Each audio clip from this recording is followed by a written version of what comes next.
Thank you guys so much for tuning into issue 5 of Dark Tether, Cutting Out the Cancerous Rot of Earth.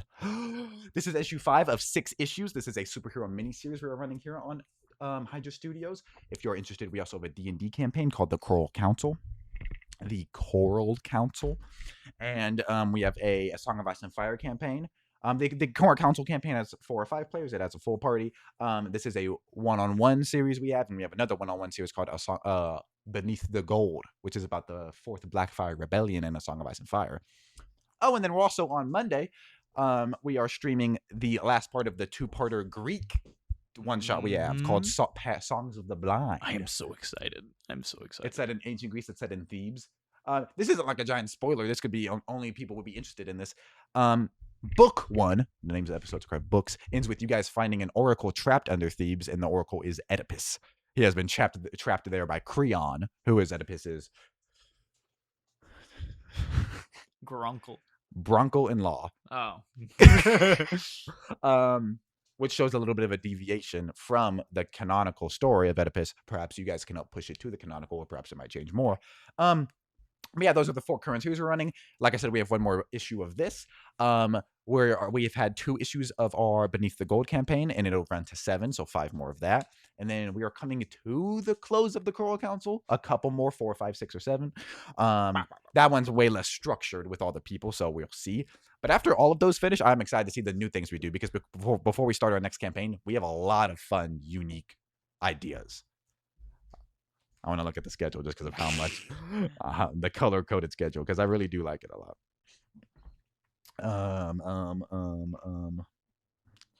Continuation. Where the fuck is the thing? For example, later this month, when Star Wars Zero Company releases, we're gonna have another session in our Star Wars campaign, which is another 1-on-1. Mm-hmm. We had a 2-parter, which was a little bit close-ended. For this one, we're just gonna follow up on that a little bit. It's crazy how glup shito a name Jup Cormel has. I love you play a Keldor named Jup Cormel, and it's such a good Star Wars name. That's really like just for context, when I made that name, I was nowhere near as knowledgeable on Star Wars as I currently You made that am. name in 2022. Before, like, of course I knew Star Wars. Everybody knows, but like I didn't consume it all the time. It's so funny. That's definitely a name you would hear Han Solo say just randomly, like, "Oh, I haven't seen that since I got away from Jup Cormel," and then that would be it, and they would never mention him. And then he gets a 12-part Disney series. Since Jup Cormel came for me on the moons of Kessel, which is session 3. Currently, session 3 will be titled, unless something changes, The Hunt for Han Solo. You're tracking down Han Solo with the goal to murder him. So we'll see how that goes. It happens the exact same year as Solo, and you know this. You're trailing right behind him. So we'll see how that We hear ends. about the events of the movie from the people that they were done to. But if you are more of a Legends fan than a Canon fan, Legends and Canon are both in my universe. I take the things I like from both. And while this version is very much followed on the Canon version of Han Solo's upbringing, you've already met 2 Legends characters and you don't know. Oh, wait, what? Oh, you know. I don't know. Everybody from the White Worms? Well, the White Worms are canon. Han Solo, the White Worms, that never existed in Legends. We just know he grew up on Corellia. You've met 2 people from Legends and you don't know they're from Legends. One of them is a distant family member, or you've heard reference of a distant family member of Han Solo, who's only from Legends. And then you also met a terrorist who blows up some parts of Corellia far in the future. So if you're a fan of Legends, there's things from both. And then after this campaign ends, I have a 4-parter planned for a college set in the world of a superpowered Earth called Arthurian Academy, very much inspired by Gen V. We'll have those sessions when Wolverine game comes out, Vision Quest comes out, Clayface comes out, and when Doomsday comes out later this year. Sorry to backtrack a little bit. Is Vader Immortal canon? Yeah. Okay, cool. The easy thing to remember is the timeline. 2011 or 2014, I don't even remember it. When Disney bought it, pretty much everything after is canon. Hell yeah. And it is treated as everything is canon. Like, even if it's a silly little book, well, canon status, it's lower. But the only things that are listed on the wiki as non-canon are like the Angry Birds games or like the Phineas and Ferb specials. Family Guy Star Wars. Yeah. And Vision Quest, in my personal canon, that shit's like I would love for you to meet a Jedi with the same name as the protagonist of that game during the Clone Wars. I love that game. So like it's important. It always kills me that that game takes place a year after A New Hope. Vader was still trying to get back to Padme somehow a year before A New Hope. He never lost faith. The only thing that distracted him from that goal was finding out Luke was alive. Which I love Disney's version of Vader because it recontextualizes. During A New Hope, he wanted to turn against Palpatine still. Not because he hated him, because he wanted to get to Padme. Like that never. It makes it where he just, instead of remaining as a sword for 20 years, he had his own secret plans. And not Star Killer, not trying to get strong enough to defeat Palpatine. No, his own secret plans to get back to Padme, because Anakin never stopped thinking about Padme. Hell yeah. And then in October, I have an animatronic horror 2 to 3 4-shot one. It is not set in FNAF, but it's very inspired by FNAF. It'll be the first thing we do that takes place on normal Earth. Not normal because it's like advanced technology. It takes place in the 90s, 80s, 2000s. But there's like super probably computer. Not amazing access to cell phones. Probably like 1 or 2. It'll be the first story we tell that's like completely original. Besides the Coral Council, but even then, the gods, Umberly. I figured out what system we're using. I have a system called Murders and Mysteries, and it's meant for a kid type thing. So like think Life is Strange, Scream, Wayne. Scooby-Doo, Wayne is just kids doing shit they shouldn't be doing and getting beat up. The classes are like athlete and like nerd.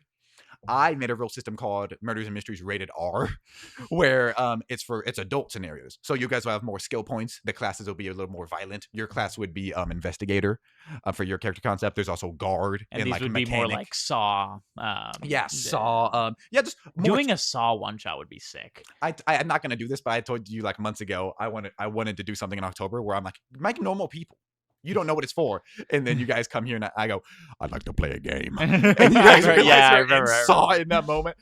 Not doing that, but if we play a normal story that is violent and kind of horror, Murders and Mysteries, and that's very simple. You like only roll D4s and D6s and stuff. It's the most rules light game we would play.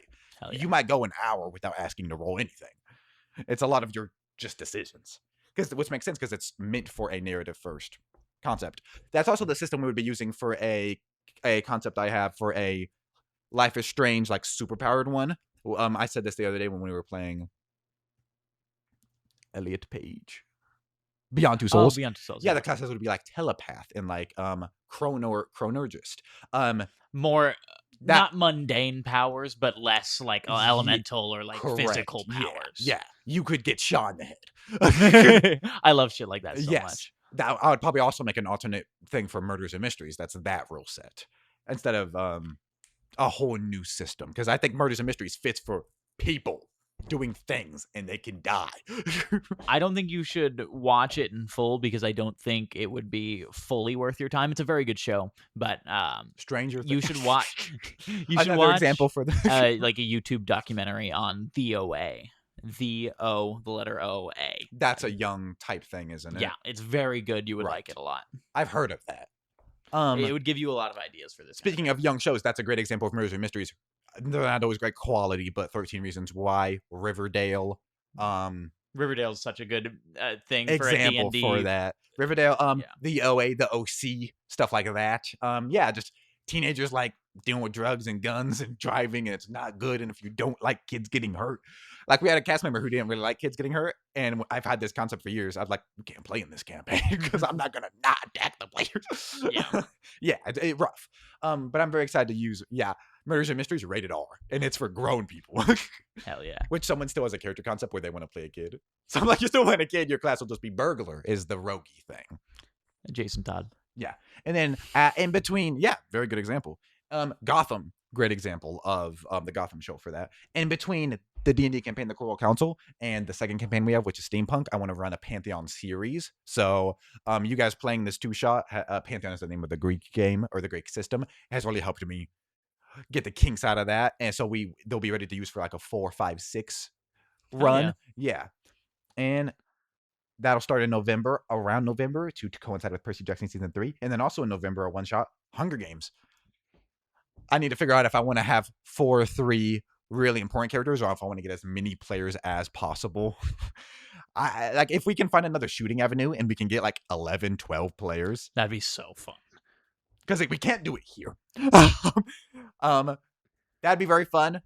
I just don't want anyone to feel bad if like, oh, you die immediately, but that's what could happen. And we'll probably end up doing this. It'll be a 2-shot, and it'll be before the games and the games instead of like people dying. It's like, oh, well, actually like a plot behind the games and getting as many people as possible to play would be very fun. Making them walk out. Yeah, D&D, but if you die, you leave. That would be a great time. Max of 24. So if we can get 24, it'd be crazy. And we're not gonna get 24, but literally probably online. Low key, and then like once people separate, you separate them into different calls, and then you as the DM are recording from your screen, and you switch to each one. What'll probably happen is we'll just have the 4 people, and it'll be like actual characters. Yeah. But it would be fun to get as many people as possible. Each person plays like 4 people. No, I'm kidding. Not a bad idea. 2 people, you play both members of your thing. Maybe that'd be a fun idea. But I also want to give everyone a friend that I can kill. And then in November, 2 of our cast members will be joining. At least, I've said too much. Huh? And mute.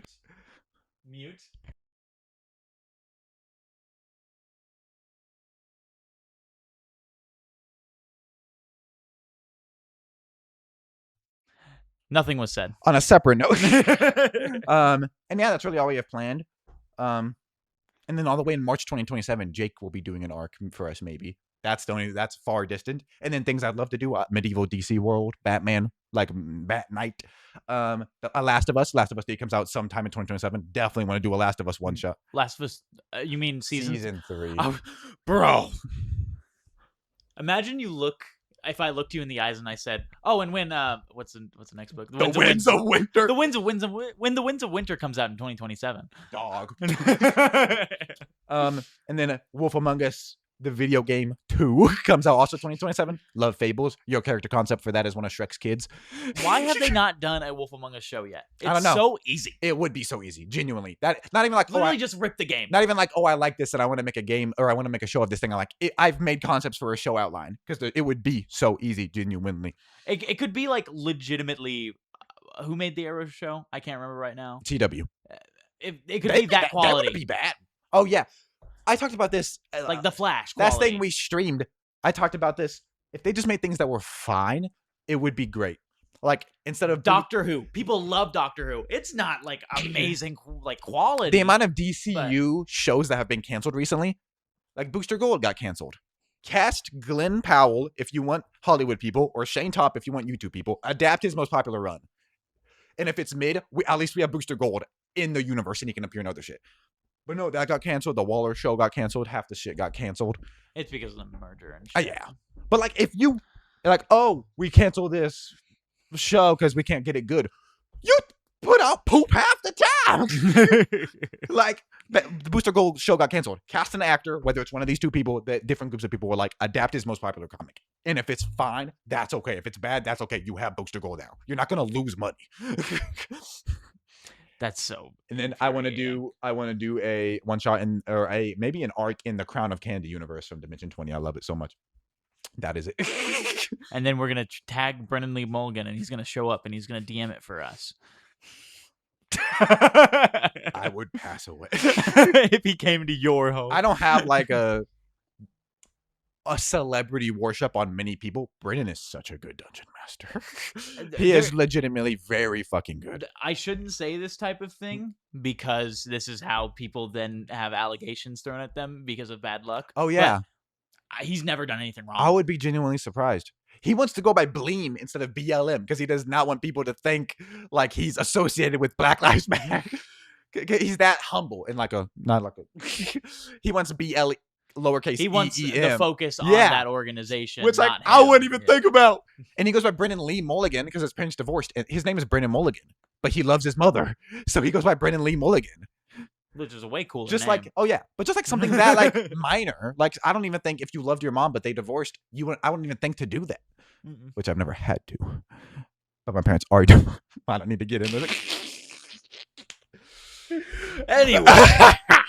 Okay. Speaking of parents. Dom doesn't have any, they're dead. So who are you playing today? Speaking of parents, and then I was going to stay silent. A lack thereof. Who are you?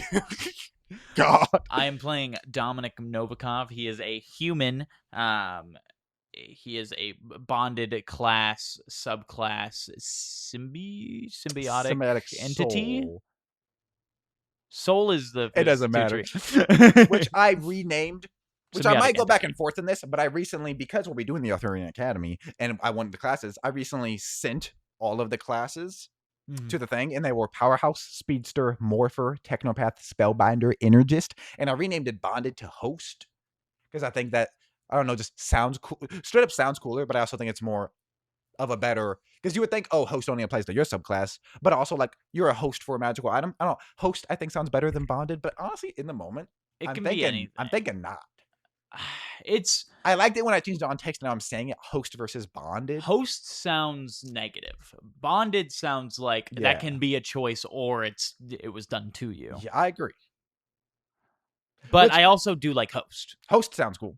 It does, yeah. And maybe for like a darker. Don't need difference. Yeah, Powerhouse, Superman, Speedster, Morpher is anybody that can change anything. So from Beast Boy to Plastic Man, and then Bonded, and then Technopath, Spellbinder, Energist. I removed a class. I made Super Soldier a Powerhouse subclass.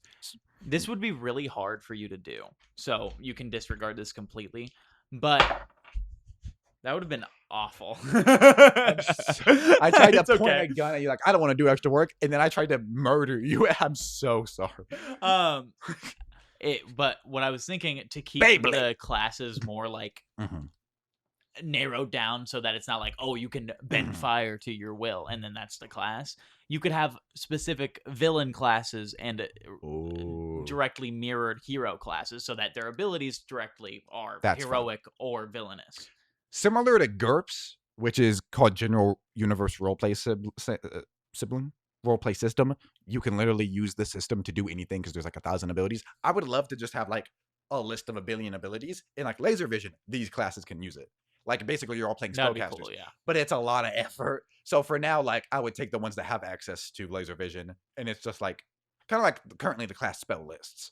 That makes sense. But like, for example, Super Soldier, which is now a Powerhouse subclass, you would not have access to laser vision or flight. So like if you want to play Captain America, technically it would be that. Yeah. In game, what are the reasons if I am like, oh, I want to make this character, they could fit in Super Soldier or be Superman type guy, Powerhouse, General Powerhouse. Juggernaut. Or no, I have Juggernaut, Sentinel, and Super Soldier. Sentinel. Superman would be Sentinel because the laser eyes and the frost is more that someone would want to choose Super Soldier over Sentinel. That's always the question I want to ask with those two classes, because like I definitely would give them some mechanical advantages, but unfortunately in the moment I cannot think of any. The first one that comes to mind is hand-eye coordination, so maybe you can react before initiative. Bonus to conversation, because that'd be good. More personable. Juggernaut would be straight strength, like Juggernaut or the Hulk, and then Sentinel would be the frost breath and the laser eyes, more of a support all-rounder. Yeah. Super Soldier. My first thought is Captain America is the Super Soldier. Is leadership, but I don't know if that fits the idea. This could be your paladin kind of equalization. Super Soldier. Yeah, my first thought is hand-eye coordination. So like, yeah, you can get advantage on perception, react before, but that's really specific. That's a good point. Sentinel is more like support via hurting the enemies. Super Soldier is more helping your allies. Maybe, I don't know. Something like that. I'm trying to think of what Cap does, but it's just that fucking shield. He's just goated. So then we look at Red Guardian, but that's just beating ass. Winter Soldier, beating ass, and the Black Widow. She's super long-ranged, sneaky. So maybe just more proficiencies. Yeah. More of a roguish. Yeah. Sentinel is cleric, paladin. Rogue Bard. Yeah, maybe. Yeah. Because the thought is when you're thinking of Superman type people, they normally beat the fuck out of people, or they're helpful with like the laser visions, or I get nothing else. So it is a little, but if the options, because Super Soldier, that is a niche I want to fill. People would want to play that 100%. If the options are, I would play it just for roleplay reasons. The reason I made it, I took it from being a whole class to a subclass, is because I couldn't think of enough cool stuff. Which, similar to Fighter, these would be the ones where the subclasses aren't that big a deal. Like Fighters get 3 mechanics, and often they're not gigantic. Yeah. This would be one of those ones. Because if you're playing Powerhouse, you already get the damage reduction, where like if someone does 5 damage, you don't take any. Probably the best ability in the game, comparable to Barbarian's Rage. So the super soldiers in your thing are more equalized to like what's the boys super soldier guy. Soldier Boy, I hate it.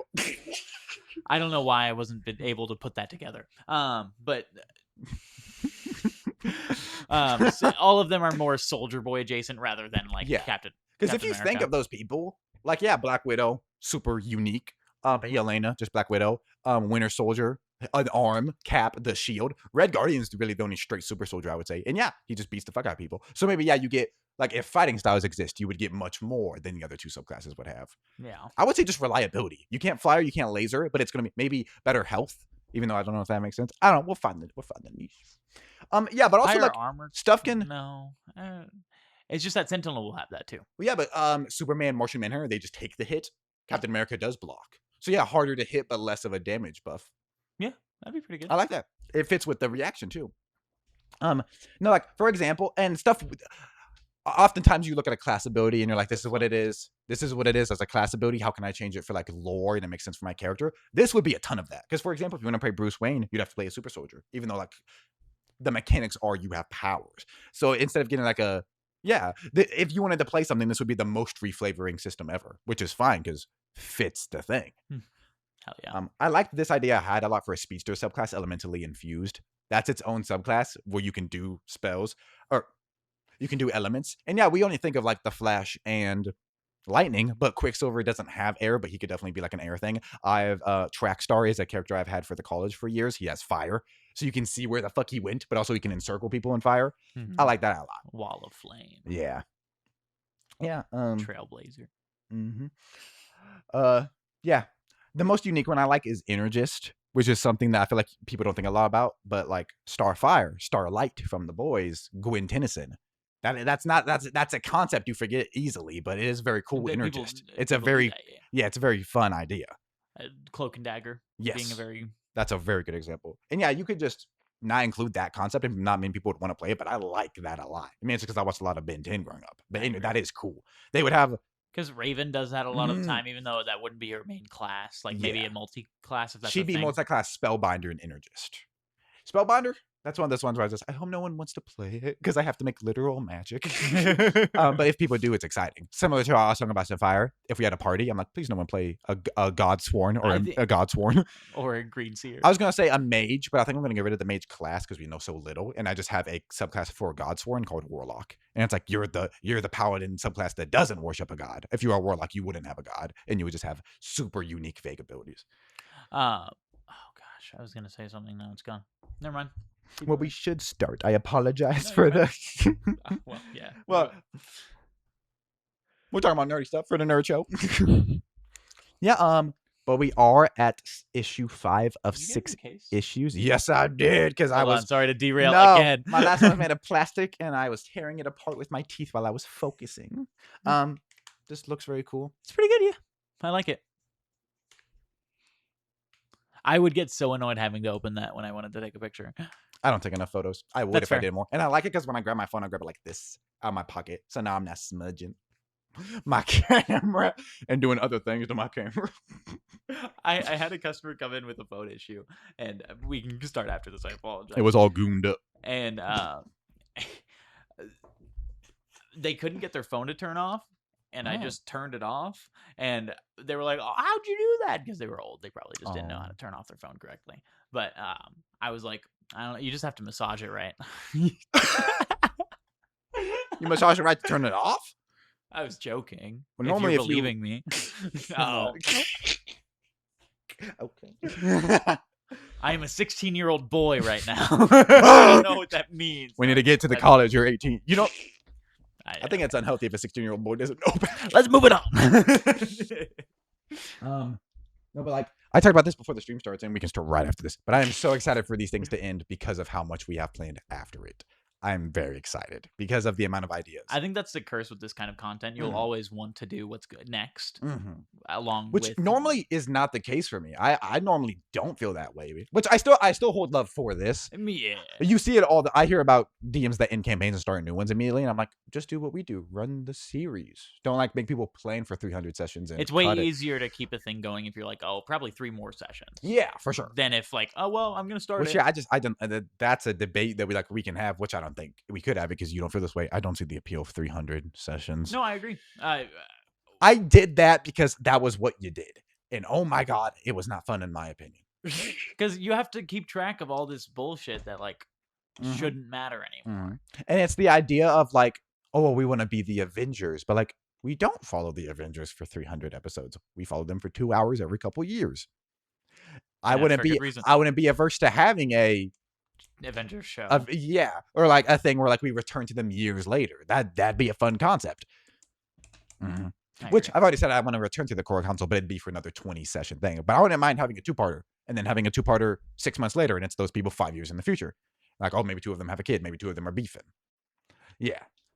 That'd be fun, yeah. I'm so excited. Anyway. Which, like, there are shows that run for 10 plus seasons, and the only people that like them are fans of them, but not fans of like the storytelling or whatever. Which, like, yeah, I love The Walking Dead, but it should have ended a long time ago, etc. Stuff like that. But yeah, you cannot name a media that you're a fan of because of how long it ran. You can name a media that you still like despite how long it ran. That's something I was legitimately thinking about on my way. Even worse for a series which has 4 or 5 hour episodes. If One Piece episodes were yeah, that literally reached the billions. I was legitimately thinking about that on my ride here. So much content now doesn't exist because it is creatively fulfilling for a person to write it. It exists because it can make money for a company. And I think that is a large downfall of why art feels not incorrect now, but like it doesn't feel the same as when it was early 2000s and people would only make cartoons because they wanted to make a cartoon because they didn't make as much money back then. But if One Piece episodes were 5 hours long, the runtime would be 140,000 days. Which I'm not like, oh, the show is too long. Because they're only 20 minutes, but the show is too long. But it's too much. I saw someone say it's the greatest show ever, and I just commented. It's if you've seen the I'm the skinniest Jackson. Those people on the podcast, very funny people. I can dance and I can sing and I'm skinny. You know what I'm talking about? Yeah. I have the top comment on this video of them ranking their animes. I have the top comment. It has 4,000 likes. And I was like, how can One Piece be the best anime if it hasn't ended? And there's people in the replies being like, well, the story can be so good without the ending. I'm like, yes, it can.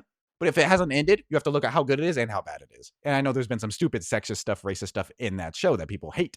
Like, if it's ended, you can look at just the good. And even then, there's those issues. If it hasn't ended, you can be like, well, look how good the media is. And like, I'm sorry. And also, is it good? There's no way you can have a 30-year. It's 30 years long. There might be self-fulfilling arcs in that. Then make that bitch a movie and say the movie's good. You cannot say the show as a whole is good, unfortunately. And you cannot say that the show is the best anime of all time. Which I'm not even an anime fan, but Dragon Ball, Naruto, Pokemon. Shit that actually revolutionizes but shit. Dragon Ball has the same issue. But even then, doesn't end. Talking about Dragon Ball or Dragon Ball Z. True. Those do. I know Ball, despite not knowing much. Or like, I don't know shit about Naruto, but Naruto. You know pop culture Ball. Yeah. Or Naruto Shippuden, which I think is the name of the actual show. Or even like a newer one. It's Naruto and then Naruto Shippuden is I would listen to fucking an argument for JJK or Demon Slayer over best. And those ones aren't even ended. I just know there's less racist and sexist shit in there. Like, how can you look at which, like, people are also saying the One Piece live action is so good. It is pretty good. I've heard it's good, but like, it doesn't change any of the bad stuff. Like, we see young Luffy. I don't even know if it's Monkey D. Luffy. I'm not on no, but Nani. He still goons over her. Why are we seeing an actual, which he's played by an adult man, but why are we seeing a young character that's playing a 14-year-old stare at this big, wet, Abby lady and be like, huh? That's got to be one of the worst parts of the show. And if it's not worse, there's worser. They're adapting it frame for frame. It's like that. Which, like, if it, and people can say like, oh, well, in the show, I don't even know if this is the case, but he matures after that. But like, if the original thing wasn't meant, like Sokka was meant to be a fucking idiot at the start, a sexist idiot, and he matures. You can't write something bad and be like, well, he grows from that. But like, well, you can, but then you still meant for it to be funny or sexist or misogynistic in the first place. Versus like Sokka, you can tell he was supposed to grow. That Sokka makes me so angry thinking of the live action. Live action's so bad. Another example where the first season was good. I just like, apparently, I have not kept it past the first season, but I watched an amazing video by Drew Gooden about how it shows. Aang's mean in that show. In season 3, apparently he yells at people. And it's like, and also they take moments away and give them to other people. Where like Sokka makes a plan for how to escape when they're all bound underwater. I can't remember, or under a cave. They take that away and give it to Aang. Why? He's the inventor. There's never going to be a moment where you take something from one character and give it to another character and it's good. I can think of few examples. And it's just like, what is your opinion on the Game of Thronesification of every piece of media? I hate it because Game of Thrones got biggest past the quality drop-off, and that's the lessons people take. We don't need the show to look darker and you can barely fucking see it. We don't need there to be like this. That's honestly a major thing. The filter. I'm sick of everything looking like Game of Thrones seasons 5, 6, 7, 8. Everything's gonna be dark. Even then in the show, it sucked. But in the show, there was a nuclear winter. There was a reason. Why is the world of Avatar so gloomy? But also just people take the long lessons, even from the good parts of Game of Thrones, which the show, not even Game of Thrones because the show gets rid of it. You've read A Song of Ice and Fire. There's so much, the first book at least, half of it. There's so much emotion in it that is left out. And also so much beauty. Brienne, you haven't met her. Her armors are all blue. It's all black in the show. The Starks have white and gray. It's just leather. That's evil. And what's stupid is you can, even if you're a fan of the show, you can look at the show and be like, oh yeah, the armor sucks in it. But people want to replicate the armor. And even if you want to use that filter, if people lived in a dark world, they would want to put color into it. Exactly. And that's what would come out in their armor. That's why I hate people that don't read the books, but shit on the books for the show. Like, oh, well, it was actually very colorful in medieval England. It is in the books too. Everyone's armor is fucking bright red or bright pink. There's main characters that have bright pink armor. The show doesn't do that. And it's like, well, you can complain about the show. No, it's not like that in the books. They were fucking stupid. And for the Starks specifically, like, why white not? and gray makes sense for the snow. They why were not dark make colors. it look like vague camouflage? Mm-hmm. Like, that would make so much sense. But it's also because there's so little northern plots in the later part of the show, not the books, but in the show, that they just started making everyone look like the Night's Watch. Everyone starts dressing like Jon Snow. So everyone's wearing black leather. Sansa starts wearing Night's Watch attire, dark black fucking... The girl, not that girls can't wear that, but like Arya wearing it makes sense. Sansa, whatever. She's so pink. That is against her entire being. Yes. Of her entire character growth. Which I love how George has the tomboy girl, like she's masculine, femininity is stupid, and then Sansa loves femininity. She sees it's she doesn't detest it. It's so beautiful. Open up scene 1 right now. Before I fucking The first trees of crystal rise like skyscrapers, their branches humming deep with gentle power. Warden keeps his rifle trained ahead. Would you like to read the thing? I don't care. I did.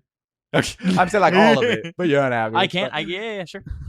None of the. It's not. Oh, highlight it down though. That's it. Yeah. Yeah, and that makes sense anyway since you're doing the voices of the characters.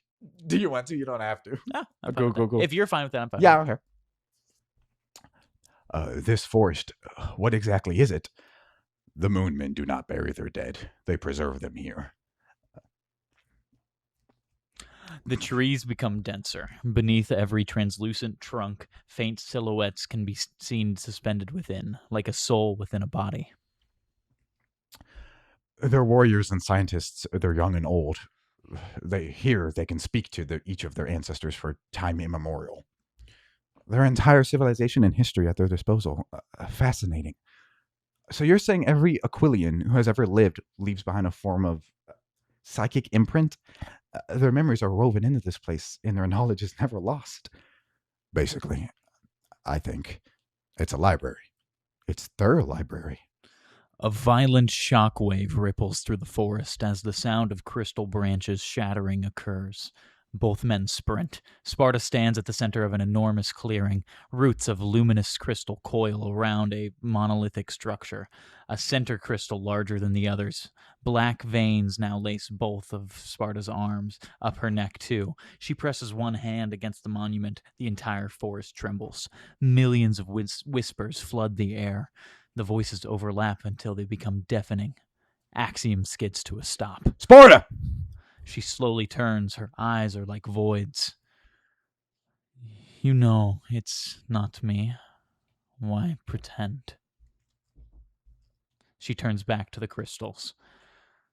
Something about this body. Her blood is golden.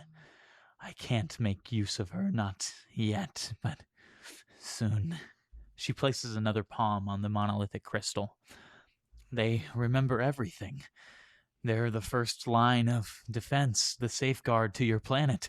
Once they fall and I eat their memories, I can find a way to safely transfer to a new host. The warden raises his rifle. Step away from it. Why would I? The crystal beneath her hand glows brighter. Every battle, every weapon, every weakness, every little thought. The warden fires. 3 armor-piercing rounds strike her back. Inky black blood splatters the crystal in front of her. She barely moves. For a moment, the 3 freeze. Then, Axiom barely raises his arm before her fist crashes into him. The impact launches him through 3 crystal trees, sending shards everywhere. The warden open fires again, but she rushes at him and grips the rifle. She twists as steel screams, and the weapon tears apart in her hands. She throws the remains aside. The warden swings a... What is it supposed to do? Loosely swings. Loosely swings a combat knife, but she catches it in between 2 fingers. This form may limit my shiftage, but it does have other uses. The blade snaps and she elbows him across the clearing. He crashes into the glassy roots surrounding the monolith. Axiom rockets forward as his repulsors ignite. He drives both fists into Sparta. This time she slides back, but only a few inches. She smiles wider. Better? Black tendrils made of seemingly her own blood erupt from beneath her wrists, wrap around Axiom's arm. Warning lights explode across his visor, informing him of contusions detected. She hurls him overhead, and he crashes into the monument itself. The psychic shock nearly knocks him unconscious. For one impossible instant, he sees memories, entire lifetimes, worlds, wars, and songs. Then they're gone. The warden forces himself upright, blood dripping from his forehead. He looks towards the monument, then his mind goes towards the prison, then to the medical wing. Nordic. He goes for something at his waist. Hold her! Before Axiom can answer, the warden is already running. Sparta watches him leave. She makes no attempt to follow. Sensible. She turns back towards Axiom. He rises slowly. His hydraulics whine, and one arm barely responds. He knows who can stop you. Does she? Does he? 2 voices echo at the same time as she says that. Deep inside the medical complex, the emergency lights flicker. As Warden comes to him, he sees Nordic's healing pod has been damaged and its progress halted. He heaves a chunk of metal and stabs it into the side and begins pulling with all his might. Back in the forest, Sparta places both hands upon the monolith. The whispers become a roar as knowledge pours into her mind. Axiom fires a full-power repulsor blast. It slams into Sparta, but only her clothing is scorched. Humanity believes itself prepared. They are not. You have sufficient time for one choice. Rescue the Venusian, or see if your warden needs help with your Viking. Or I suppose be foolish enough to try and stop me again. The Venusian sojourner? Leave me to my memories, and I will tell you where the Venusian is. Warden finally pops open Nordic's pod. The steam shoots out. A deep groan begins to emit from within. Come on, Ragnar. Come on! He begins to stir, but extremely slowly. Warden looks between Nordic and the hallway, making a choice. In the forest, Sparta is alone. Deep, heavy cracks rest within the monolithic crystal. Quiet behind her. Fuck. She grins, turning. Your friend fled. You would be wise to join him. Yeah, I bet. A click emits from the darkness. She sees he's holding a small metal ball. Back away. Back away right fucking now, or I blow this whole forest sky high. She withdraws her hands from the crystal slowly, then turns to face him fully. Okay. Now just stay. She shoots out a tendril through his knee, through the kneecap, shattering it. He drops and groans in agony. You mistook me treating you as a plaything for my incompetence. He makes a move to throw the grenade, clicking it as it hums, but she shoots another tendril and wraps it around his wrist, twisting it. His forearm creaks and bone snaps out of his flesh. He drops the grenade and stares in fear. She turns back, and as she puts her hands back on the crystal, a wet explosion occurs, followed moments after by the crystal monolith shattering. So you did that. I didn't kill Warden, and I didn't let the alien. This is actually your fault. I didn't let the alien infused member of the Justice League equivalent take over all the memories of hundreds of years. Race. That was your fault. Whatever. Yeah, I wrote that. I'll take credit. No, I'm kidding. For writing it. Such a fucking disrespectful really thing to be like, you have a grenade, I'm gonna break your arm and make you drop it, and then turn away, and he dies. Actually, he's coming back like Vader. No. That'd be kind of crazy. He's like a Cable now. He that'd be cool. It's just unfortunately the Warden's not that important of a character. He doesn't have a name. He got called Nolan, I think, earlier, but he's just the warden of the prison. He's not dead. So Ragnar's awake, and Axiom went to find Sojourner.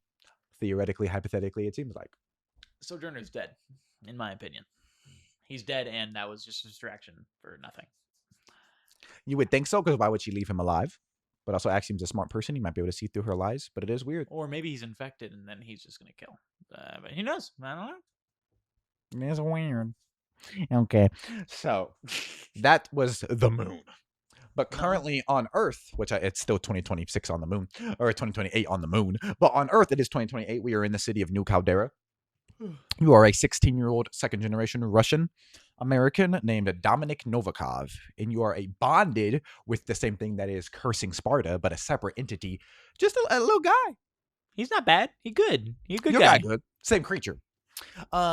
But now you go by Dom, and you call him Nick. Dom and Nick, which is fucking great. That was such a good comic title. All you, Dominic, Dunkin' Egg, Dominic. And I didn't choose the name for that. It would have been really smart of me to do that. No. Or I should have had his last name be another like Russian first name. But that'd be cool. Like Dominic Alexei or something. Yeah. But no, yeah. You were a member of the Russian mafia before you started asking questions about disappearing kids, one of them being your friend Juno, a Vietnamese American, and then you got shot. But before you got shot, one of the Russian members who was like a father to you injected you with something and shot you. And you later learned that he did not, well, he did betray you, but he did not necessarily betray you. He injected you with a healing factor. Even though he did betray me, he also saved me in that moment. Because he still would have definitely, if nothing happened, dumped you in the water and hoped you would have got out of there. Because at that moment in time, he did not want to turn on the Russians. That was his family. You have convinced him otherwise since. But moments after, a meteorite struck in this little thanapod type not thanapod. What's the pod called? Horseshoe crab people. Oh. A pod man came out and dug in your skull. And he was like, we're bonded now. What's coming? What's coming? Stop that guy. And the guy was coming up to kill you. And I definitely killed him, and he's definitely not a problem. Steal Sergey? Definitely not a problem. A big Colossus type guy. Definitely not going to protect the light man. Well, yeah. And now currently through a lot of plot, you have turned on the Russians. You have a leader of the Japanese mafia at your side who's a powerhouse. You have other superhero individuals or super abled kids. One super able kid. You have some allies, and you're planning to take out the Russians. Now you are under the guise of a assassin that you killed and took over his identity, Iron Sights, and you're about to meet the leader, who has only been referred to as the overboss. You don't know anything about him. The one you were interacting with was the Pale Light, Popov. His name is Popov, and his superhero is the Pale Light, and he can blind people. You've only interacted with him so far. You're about to meet the boss, who you believe is responsible for the kidnapping. You know he's responsible for the kidnapping of several kids. You believe he's responsible for the kidnapping of Juno, due to the fact that you found some evidence of Juno specifically on a website. And she was tied to that. So you're ready to find her. And she was seen getting dragged into a car that I then discovered was the Russians. So 2 pieces. Yeah, you were chasing a van that you knew had kidnapped kids. Unfortunately, you failed and drove over an overpass and landed in a dumpster. That was session 1. But you later saw that same van at the Russian meeting spot. Terrifying. So, and the whole reason that I was going to get kicked out was because I was chasing that van. Mm-hmm. So you definitely know connected in that way. So can I get an endurance check as Dom wakes up in the morning with a middle-aged man in his room? I thought you were saying the bed. No, Reagan Morgan. What's his name? Mr. Bones. Mr. Bones. A teacher at the college. 17. He's here. If you guys didn't hear, there's just a sound outside. The bone scratcher. Doesn't he have one bony arm? Or is that he has a glove on one side and you can see some creeping of gray. I don't know if you've seen it, but I've told you under here is all skeletal and gray and dead, and he can shoot out dark energy. What I think it looks like under there is kind of like I just can't think of names today. The Batman. Blight the Green, or no? Him really skinny. He played Batman. Christian Bale. Christian Bale, the really skinny, the Machinist. Yes, was when he got skinny as fuck. That half, which was looks right like before that. he gained 80 pounds to play Dick Cheney in Vice. I would kill myself. Christian, stop. And he does it for nothing. The guy that he played in Ford versus Ferrari was skinny, so he got like 20 pounds skinnier. No, he did not gain weight for Cheney. The Machinist was right before Batman Begins, so he had to get really ripped, super rough. And you know how much he weighed? 200 pounds. He weighed as much as me and you. Well, just how less fat did he have to have that much buff? He only weighed 200 pounds, and he's 6 foot, 5'11", same height as us. He was us, the same weight as us. But that's crazy. How buff is he in Batman Begins? If you don't remember, very buff. So Christian, and he doesn't look like he's on steroids in that movie. Christian Bale is just mentally ill. And I'm happy he's putting it to this. Dedicated to his craft rather than being evil. If he meets Heath Ledger at some point in time before his time comes, I won't be surprised. Christian Bale, I shouldn't say that, but oh my God. He's probably still my favorite actor, him or Dizel. Because he's constantly crazy. He's also just a good guy. In terms of I've heard nothing but good. He's very polite and stuff. He got like... He's one of the good method actors. He got controversial because in Terminator Salvation, which was a reboot, he played like a generic soldier protagonist, and people hated it because of that. It didn't have any Arnold Schwarzenegger. Understandable. But he like blew up at an extra, and people were like, oh, he got equivalent of 2002 or whatever canceled. But he blew up because they kept having to refilm a scene, and he or she walked in front of the camera. Yeah. Maybe he shouldn't have blew up at her. He didn't say anything like, you should die. He was like, what the fuck are you doing? But like, how can you walk in front of the camera? They probably got fired, and they probably would have gotten fired no matter what. So like, and also that like had a cursed production, so he was also incredibly stressed about that. I don't judge him for yelling at an extra for walking in front of a camera, especially when they had been filmed. Why are you walking, period? And even like, I feel like people shouldn't be moving when they're filming. This is not an excuse for that behavior, but everybody makes mistakes. Like, you get angry sometimes. Yeah. It happens. Yeah, if that's literally, in my mind, I believe that's the one example he's gotten where he yelled at people, so it's clear he doesn't have like an anger That could happen issue. 2 more times, and I'd be like, over a span of time. And it's not like he's like Chris Hemsworth or something where he plays charming men. He is a professional, so like he would get put in more stressful situations than someone like Chris Hemsworth or Ryan Reynolds. So I'd understand even more than if he's yelling at people. Yeah. And yeah, I don't think he said like, oh, you're a cunt if she's a woman or anything. I think he just yelled at her, which like Don't yell at a woman, but also she walked in front of the camera. there are a lot more problems than somebody being slightly rude at work. Yeah. I'm sure a lot of people watching this have got yelled at their manager for like making a minor mistake. Yeah. It's kind of the same fucking thing. Not that it's good. Everyone's there for a Christian Bale. We should have gotten mad at him, but like if people are still talking about that, they should.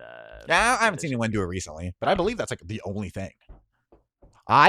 This would be very fun for a podcast where I tell you someone and you rank what you think the worst thing they've done is, and I tell you because I have a lot of knowledge. Fun. Liam Neeson.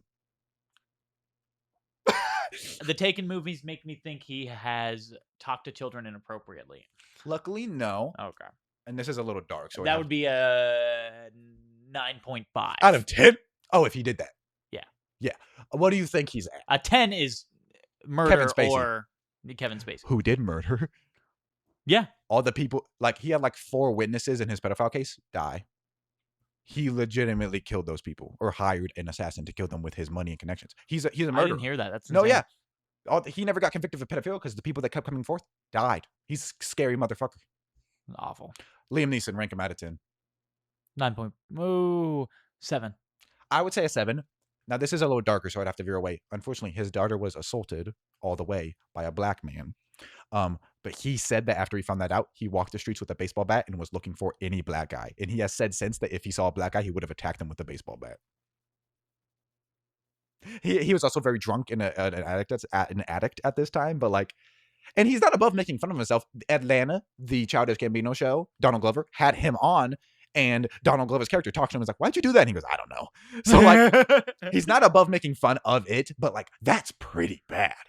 That's awful. I hate like ruining actors that are liked for people. I like Liam Neeson. He's a funny guy, but oh my! But also, I've never had a family member that close assaulted in that way. I don't think I'd do that, and that's like a daughter, so that's like the close. But like, this would be a fun show, but it would ruin me. It's kind of fucking sad. This is not I don't me think we saying should do this. This is not me saying that what he did was okay, because it was not, and he should never have done that, and people should be concerned with him for doing that action. However, if we were more in prejudice our entire lives, and that is something that like we subconsciously believed in some way, that would be. I have no idea how I would react in that situation, and 99% of people don't. And if he now says that was insane of me, he failed as a man and has admitted he failed. We can still judge people for how they fail, but yeah, I agree. So I was wrong about it being a woman. It was a man, and it was the director of photography, who in the middle of the scene didn't wait for a cut to be called, walked in front of the camera and adjusted the lighting. Yeah, no. So the fact that it was his peer or an equal, Christian Bale could have thrown hands at that man and I wouldn't have judged him. It's also like if you're telling me this scene is real and I am working. And Christian Bale, of all people, who is known for immersing heavily. That's work. That is work. He could have thrown hands at. It's the equivalent of if you were working on something at work and then someone deleted it and made you restart. In the middle of it, yeah. Christian Bale could have broken that man's jaw, and I would have liked him more. Well, how would you feel if I stopped recording right now? If I just... So what you know what I did earlier? We gonna retry. But yeah, sorry. Disadvantage. Triple. So, also, we're not having this because it's happening, but because this is a superhero media and a superhero media is about to come out. August 16th, The Lantern Show comes out. Let us know what you guys think of The Lantern Show and if you like it. So this is fun. I need to watch Brand New Day so bad. Yes. Also, fucking Brand New Day out in theaters now. How did I miss that? This is fun. I don't know if you've noticed. Every time you've slept, I've had you make an endurance check. This is the first one you've succeeded. It also would have been the first one that another person would have witnessed. So, you begin stirring, but you can tell you've not slept much. And you come to, and your hands are at the top of a window that's been opened, and you're halfway out. And you just awaken, and cold air hits you. Nick? You don't hear anything. I slowly get down. I look around. Where am I? Give me a perception check. Natural 1. You're very disoriented at first. You've never sleepwalked in your life. You've never sleepwalked in your life, so you just stumble. Even on a 3, you can get your surroundings quickly. You don't know if Antonio's there or if Mr. Bones is there, but you're in your apartment. You can tell from you're at the window, you bump the bed, you know you're in the bed, but everything's black for a second. Not because you're like dying, you can just tell your vision needs to come to you. I slowly close the window and get down onto the floor. I look around again. Who is in the room? Give me a perception check. That is going to be a 13.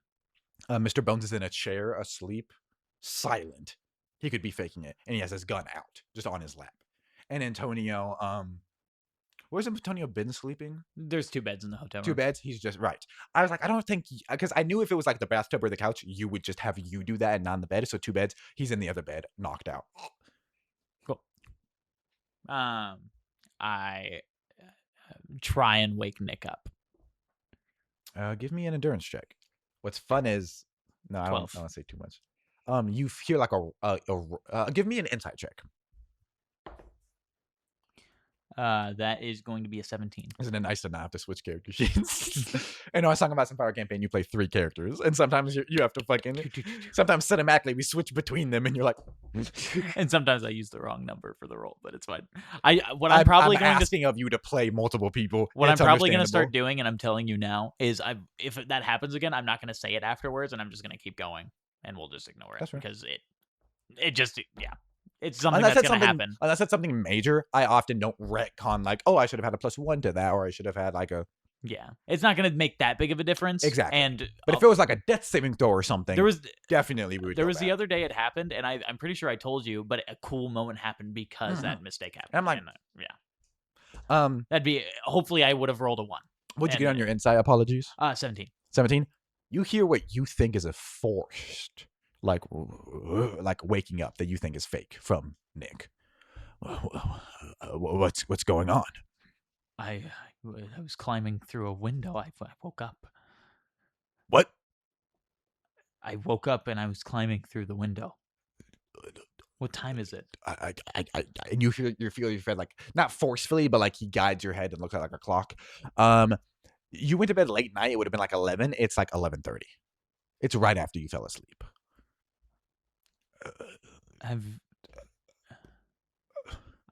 He's gonna walk in the bathroom. He's gonna check his body for like anything, any cuts or bruises or anything that he. You can just easily look in the mirror. You look the exact same as if you slept.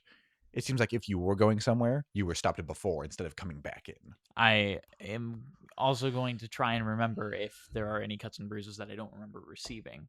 Give me a history check with advantage. Isn't nice to use a D20? For our Pantheon system, it's very different. It's D10 plus dice. There's no modifiers. You roll a D10 out of D6, D4, depending on whatever you have. It's a little more complicated, but I like the system a lot. That's going to be an 8. You look like nothing's happened to you yet. You say you believe that you caught whatever was about to happen. Your body was leaving. You caught it before it left. You weren't coming back in from some journey. He is going to lean up against the sink, kind of staring in the mirror. What does this mean? You feel your eyes like look down into the sink forcefully at first before they come back up, like he forced them. I don't know what you're talking about. I was moving without doing it, and it wasn't you. Perhaps some mental... I'm going to insight. Give me an insight check. Mental connection to the other... 11. 11? No, I don't want to stress you out thinking that someone else has control. It was me.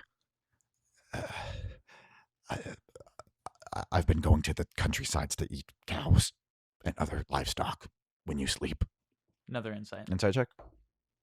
13. You believe him. You don't see any holes that you could poke in that story. I require more than you think. And like I said, he's been doing this every single time you've slept. This is the first one you succeeded, which is funny because if you didn't wake up, Mr. Bones would have. And he probably would have not trusted you at all. He would have been a lot more wary going forth, but you caught it. That does heavily change your relationship with Mr. Bones, with Reagan. Ronald. Nick. You know I trust you, right? Yeah, I promise you it wasn't. Why did you try lying? Why would I have a problem with that? Just, we might be getting caught on camera, and sometimes I get really hungry, and I might be a little more risque with how I do it in more in public spaces. But I've been careful, but I also can go through your I have your memories. Do you think Dominic is a pet fan? And when I say that, I mean dogs and cats and pets. Low-income families will a lot of the time take in a lot of pets. Mm-hmm. So yes, Either sell them or breed them. So if or you're just in general, a lot of low-income families having that happiness deficit will. And it's like a gift for your kids. Yeah, essentially cheap. Yeah. At first. Yes. An animal, a dog or cat, is an investment. Yeah, undoubtedly. So yes, I think so.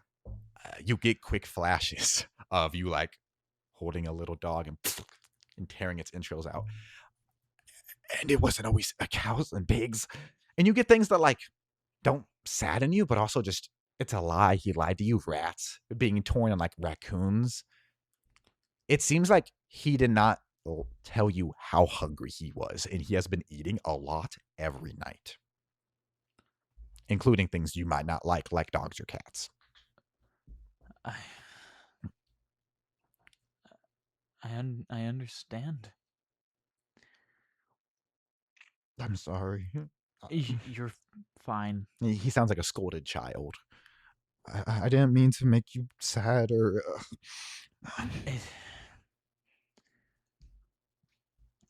I get up for midnight snacks all the time. It's fine.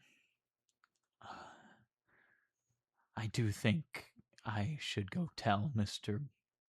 He wouldn't call him that. Mr. Bones, that's his street name. It's not like a mocking name. That's what he's known to in the underground. But his name is Reagan Morgan, and he introduced himself. I'm Reagan. That's his first name. Oh, okay. That's how he introduced himself? Yeah. Okay. You rolled a history check? I think I failed. Did it? Okay. I think you knew him as Mr. Bones, and he was like a scourge on the underworld. But he also said, I'm Reagan. So it makes sense for you to just call him Reagan. I think we have to go tell Reagan. Why would we tell him? If you've been seen on cameras or anything and act different than I act, it would look bad on me. I don't think I have. I've been very careful. You said the whole reason you didn't tell me was because you didn't want to get caught on camera. I don't have as much of a good grasp of your senses as you do, so I'm not incredibly perceptive, but I think I've been... What if he doesn't help us tomorrow? We didn't need his help before. You hear a groan of... and it doesn't sound like him. It sounds like Zach. It sounds like God from the heavens. You hear it from the pipes. I'm Zach, and this is Ashton, by the way. Oh, did we not say that? I don't remember if we ever do, and I always feel like, does anyone know who we are at the table? I'm Zachary. This is Ashton. Whatever you think is fine. This is your body. Obviously. I'm telling him, and he's gonna walk out of the bathroom and walk up to Reagan. Is he awake?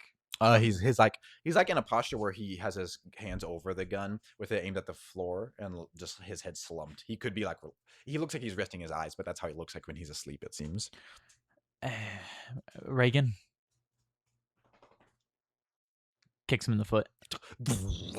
A circle of black encircles you, and as you like back up, you hit like a border, and he like rises up feet first, and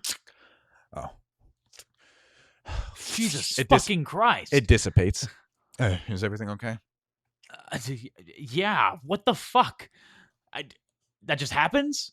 Yeah. Is that like some like shit you learned? Is it like it instantly happens when somebody like fucks with you?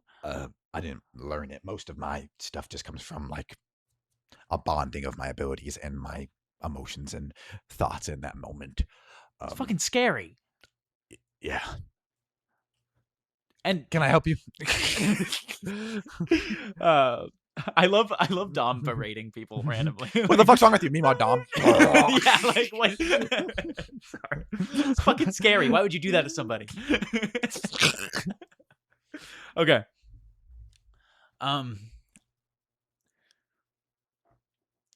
Something I wasn't aware of. It came to my attention, suddenly switching like how he's speaking, trying to sound more professional. I Nick has been going out and eating every night without me knowing. Not people, animals. He's shown me what he's done, just in case anything's been seen, and it looks different. Like I'm moving more creature. Like he just eats at night. I didn't know before tonight. Otherwise, I would have told you. Give me a persuasion check.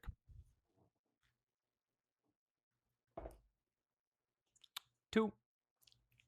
That's good. Because he's rolling insight, and he wants to best you. He rolled a 1? Yeah. But he still beats you.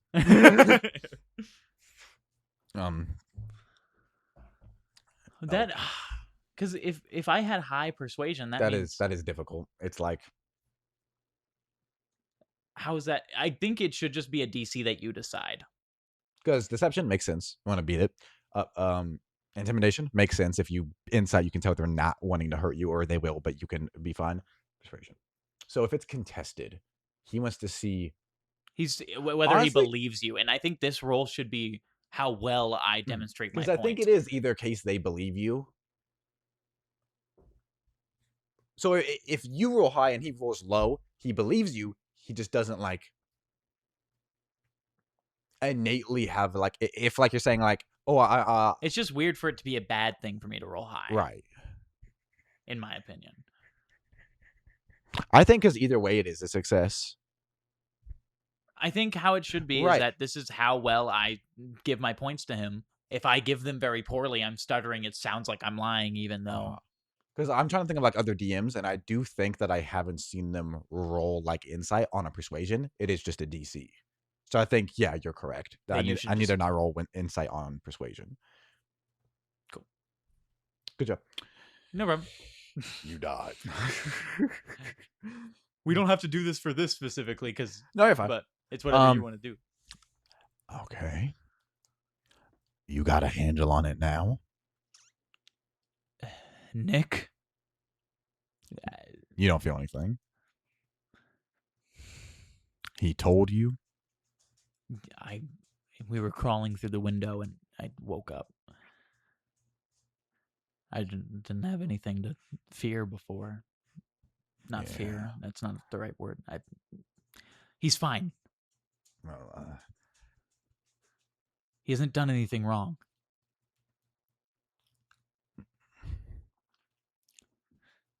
I'm sure there's some farmers who might disagree who are out a couple $1,000, but if he needs to eat. I save a lot of people. It's worth it. He's worth it.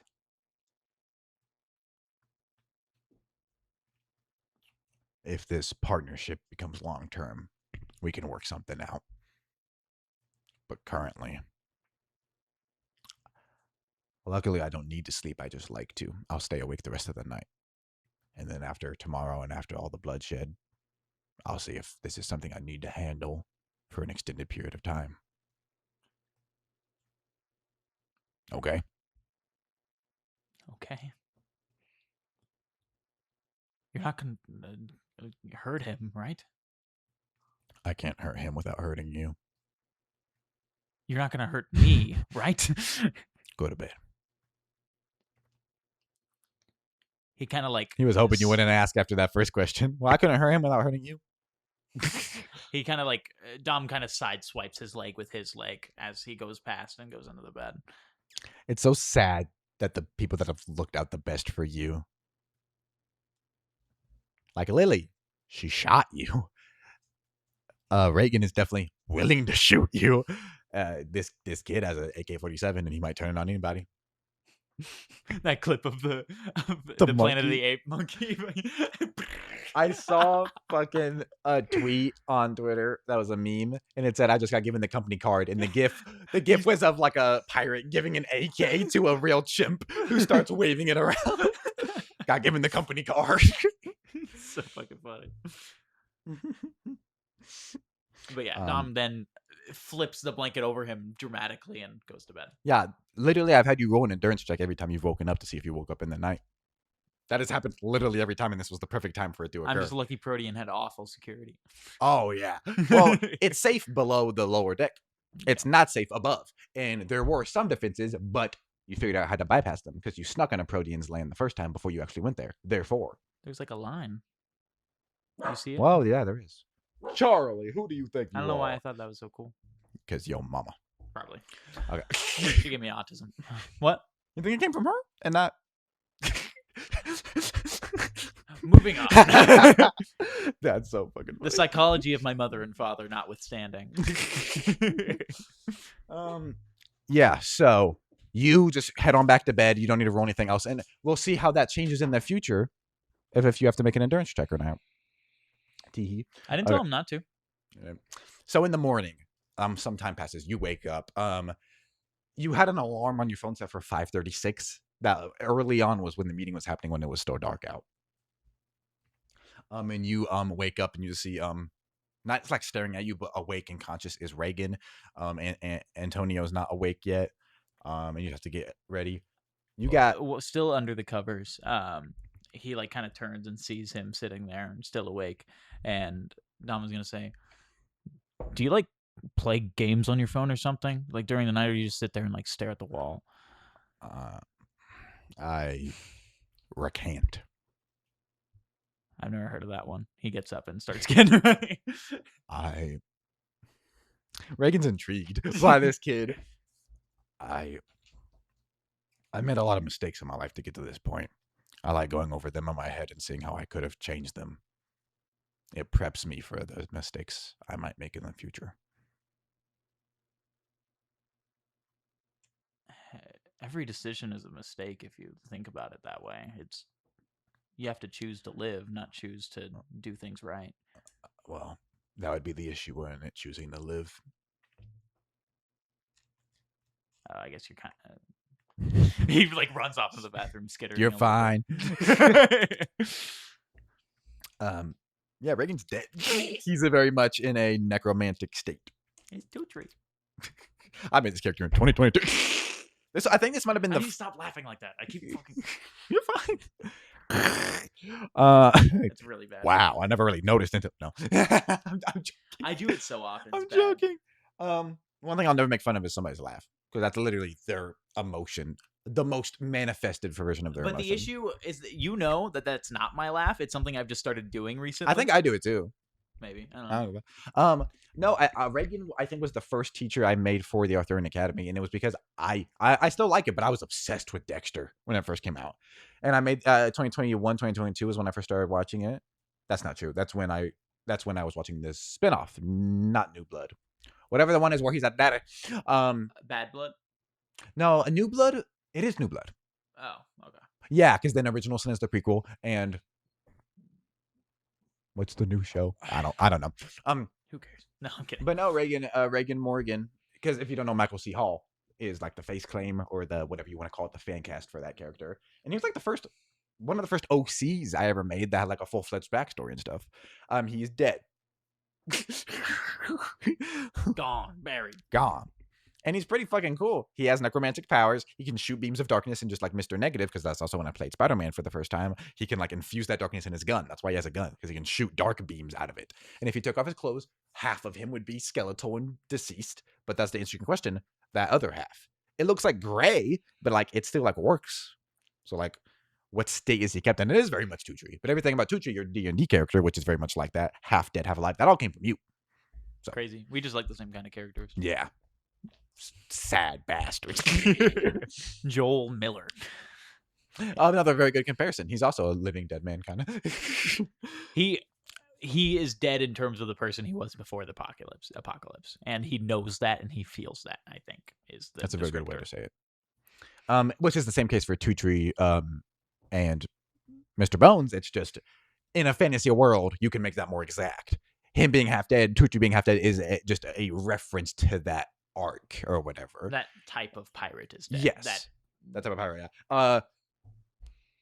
It'd be very sad if we ever saw Reagan Morgan in a prequel, because he was a happy-go-lucky young Boston cop. Ginger, beloved, well, good cop. Then something happened. Is Gordon your Young Gordon, definitely Gotham's Gordon, but he gets a little dark. It's like Gordon mixed with Happy Hogan from very happy. Actually, a really obscure reference is just a lot of GCPD cops. Martinez from the Batman, Stanley Merkel, who's a very minor cop from The Long Halloween, just literally a happy-go-lucky guy. Like he sees all the darkness, but he's like a Ted Lasso fucking guy, not that happy, but No, not even happy. But yeah, he was Tagon type fella. Jason Todd is a very good example. He was not the mean, sad, punching people Robin. He was the happiest Robin that existed because everyone else had like a purpose that they lost. Jason, that was the biggest. He got picked up by Batman while trying to steal his wheel. Tim and Jason didn't have parents, but Tim's parents died, or his mother died, and he became Robin. Dick's parents died, and he became Robin. Damien got kicked out. Jason, it only went up. And then yeah, which, even though it wasn't their plan, is such a cool story for them to have happen. I agree. Two fun things about Jason Todd's history. The first time we saw him as Red Hood, it was a lie. Hush, in the Hush story, got Clayface to pretend to be an adult Jason Todd, like 4 years before it happened. They were testing out that story. One of my favorite things I want to do if I do like a real world type thing is have a comic book and like having like small things changed about that world. Like having Jason Todd be like a main Robin. That'd be very fun. And he never died. And everybody like voted for him to. Yeah, he's like crazy. Yeah, that, and then when Jason Todd first appeared for only like probably just act like Damien. Then before Damien would be Jason Todd. Before Jason Todd appeared for like 4 issues, or the first 4 issues or so, he appeared before the Crisis on Infinite Earths. He was Dick. He was an acrobat whose parents died, and he was Ginger. That was the only difference. Damn. He was Dick but Ginger. They literally tried to do the same thing, and then Crisis happened right after, and thankfully they saved him and made him not that. Because if that was the case, Jason Todd would not be famous. He would not be a character. They'd be like, oh yeah, they tried to replace Dick with an exact copy, which they've done with a lot of different people, and it sucks. But no, luckily they changed him. They didn't make him Ginger. I would make Jason Todd not die, and Cassandra Cain would be the one that dies. Oh, fire! Or you could do something with Stephanie Brown. She's the one that does die. Even though I thought she got like a Lazarus. No, her entire death was just retconned because like it was a little misogynistic, but like a villain misogynized her. Black Mask was the one that like I don't think he assaulted her, but like he did abuse towards women on her and killed her. No, despite the fact that newer media like Arkham Origins has made Black Mask just seem like a mob boss who loves money, but also likes hurting people a little bit, like Birds of Prey and Arkham Origins. His original version from like the 90s and 2000s was a mob boss who liked torture. That was his main thing. He loved inflicting pain on people, like literally loved torture. He's always portrayed as having like a hammer and like a scalpel or something. That was like his main thing. That's not really the case anymore, but that's why he was the one that was chosen to torture Stephanie Brown. I see him characterized kind of like Dr. Phosphorus a lot of the time, especially in his background scene. Yes.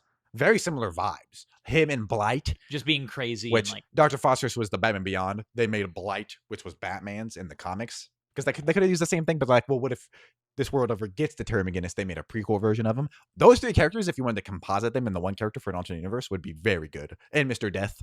Throwing everybody in there who has like a skull. That would be a fun one-shot to do, just your AU for fucking DC. Just like some random things change that we don't know. I kind of want to do that for the medieval one, but that's medieval but DC. If we ever did do a DC, it would be like that. Like, yeah, I like Ginger Jason Todd, actually. I like the dicks, or I like the Robins like not all looking the exact same. I like either that Tim has curly hair while Dick has straight hair, or Dick's a little tan because he's Romany, or Jason's Ginger. So yeah, just stuff like that. Do you say Romany like kind of like a Roman, or do you mean Romani? Romani. Cool. Yeah. That one's tough because Devin Grayson, who is an artist, is the one that added that ancestry. She's also the one that had Dick get raped twice, and she clearly has she's also the one that invented the butt, how he has the best butt, and I hate that that's what he's reduced to now. His entire presence in Harley Quinn is that joke. She has weird sexual feelings for Dick, and she had him get raped twice by female villains.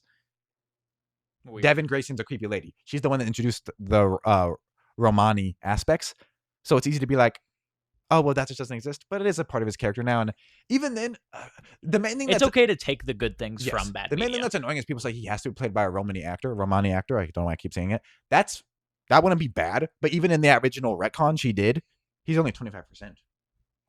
Yeah, it'd be cool if they got it. I don't think it's a requirement like people are acting. I think like curly, like vaguely curly hair. Yeah, like a little tan. Avin Jogia, I think is his name. He played Beck in Victorious.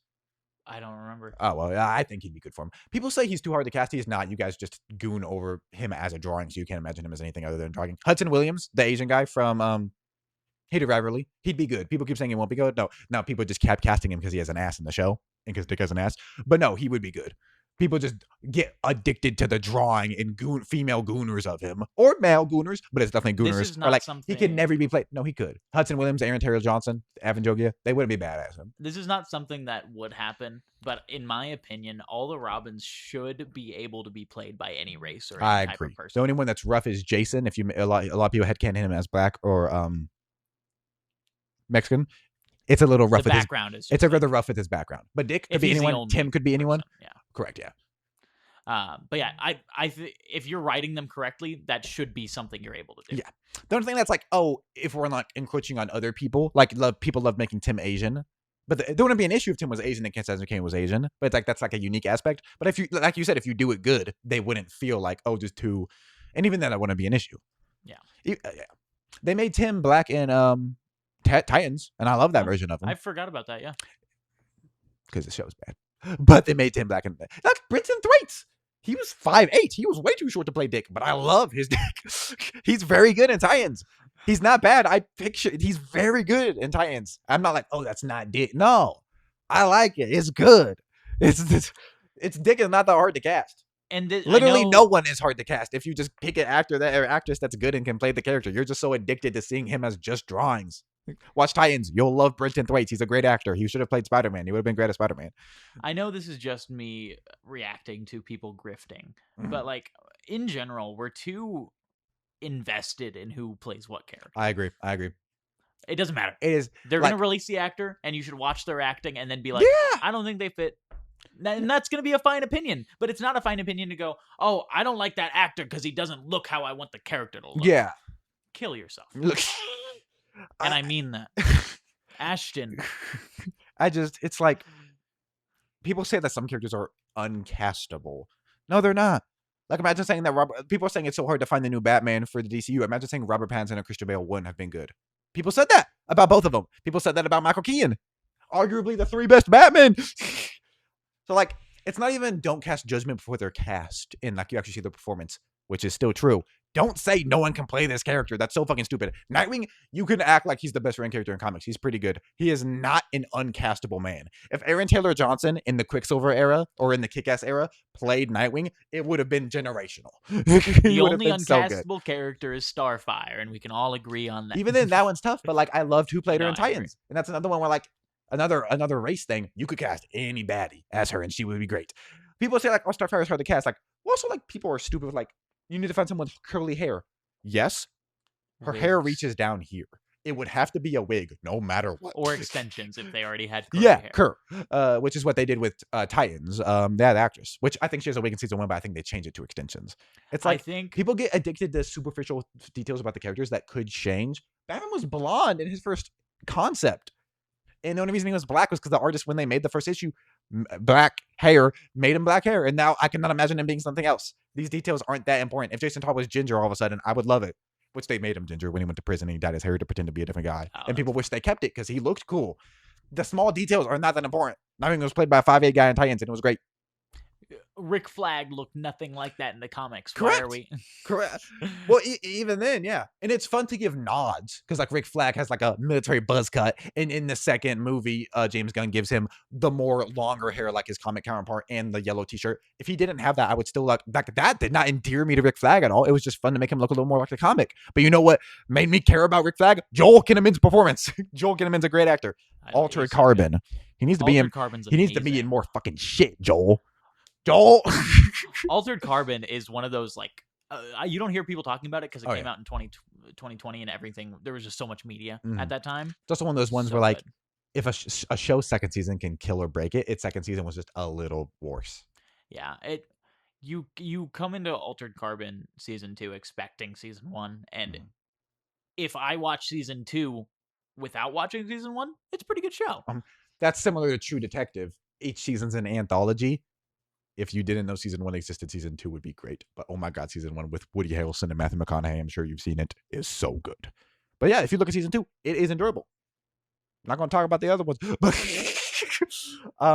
yeah, it's just because if you, it's we also are like, an hour 30 in. Yeah, it is also like marketing. If you knew reading news stories about Altered Carbon season 2 before it came out, you'd know, oh, they changed the actor, blah blah blah, and it makes sense. If you just watch it, blindsided.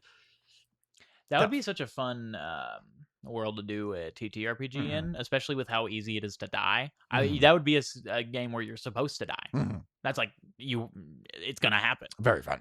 Yeah. Okay. You wake up in the morning, you get ready. What would you like to do as you get ready? You have 2 decisions to make. I'm gonna replace my bulletproof vest. Am I at full health now? Yes, you long rested. Cool. I replaced bulletproof. But keep track of that. You have a vest that is that amount of health. Yeah. And Antonio currently has one on. I'm gonna give him. Oh, okay. I believe you said you gave one to him. How many did I? I thought I only got 2. I think you got more than 2. I think you got several. If you don't have one there, it's because it's on Antonio. I believe I had you subtract one when you gave one to Antonio. I have 1 in my inventory, and I had 1 on. So that probably means I have another one. Because I think I would have removed it if I put it on my health. I believe that was the case, yeah. So I'm going to put bulletproof vest, because I 21 temporary hit points. I thought you had bought 3. So yeah, one's on Antonio. You have, yeah. Cool. Perfect. And I'll just keep, every time I replace them, I'll just put the 21 hit points, yes. 45, whatever. So 2 decisions. You're having Hiruto, the leader of the Japanese mafia, come. Would you like him to bring backup? Like men with guns or not? And then are you bringing the croc? These would have been things that you made before, like when you first talked to him, or you would have, These are just things I thought of later. I don't want him to bring people with guns just because we're going to have so many superpowered individuals that they're not going to do much. They'll probably just die, and I don't think Dominic wants people to come if they're just going to die.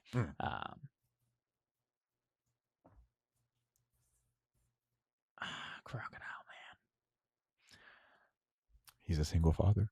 But he's big as fuck. He has a wife. Okay. I know you had kids. In my mind, I thought he told just like your mother. Oh, just like your mother did. I think he said. I don't fucking know. His mom did. He mentioned something. They did have electric powers because the baby has electric powers. I don't know if she's dead, alive. She's clearly not in the picture. We know that. That's canonical. Okay. Or maybe she was out hunting, making the presumably normal woman with electric powers go hunting when you're the crocodile. Sorry, I do have to take this call. You're fine. We were getting right at 1:30, so we can go on break. Okay. No issue. Break time. We will be back in approximately 10 minutes, and I promise you it will go faster.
And we're back.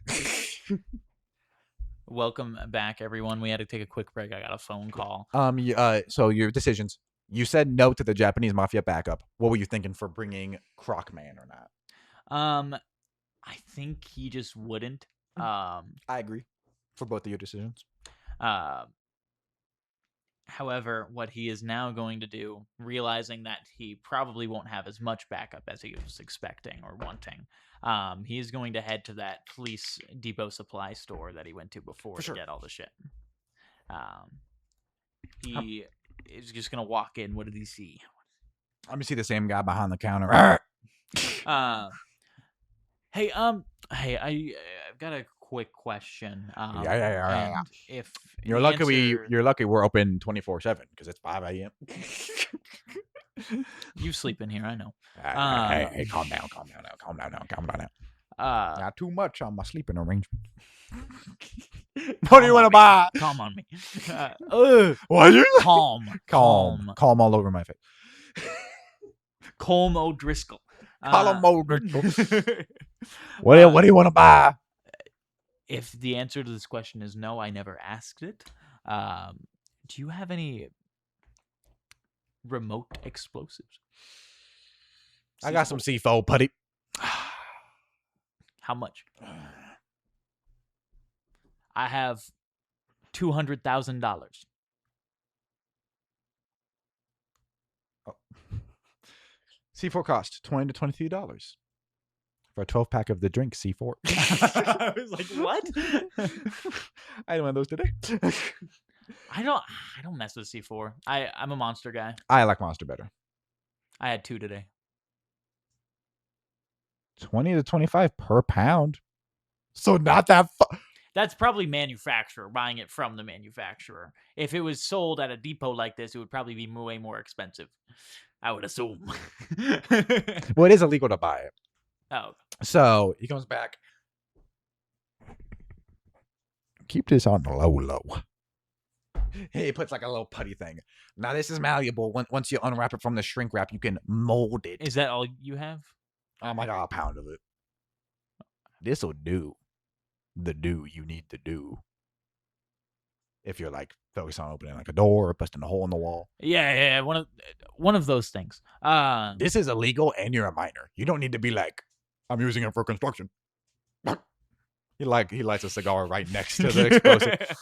I'll take how much for that? $500. I take it. You take it. There's a little metal circular pad right in the middle and a little detonator. Add just C4 to your thing. Cool. Oh, remember you got it. Can I help you with anything else? Ammunition, vests. I sell black coffee. I'm okay.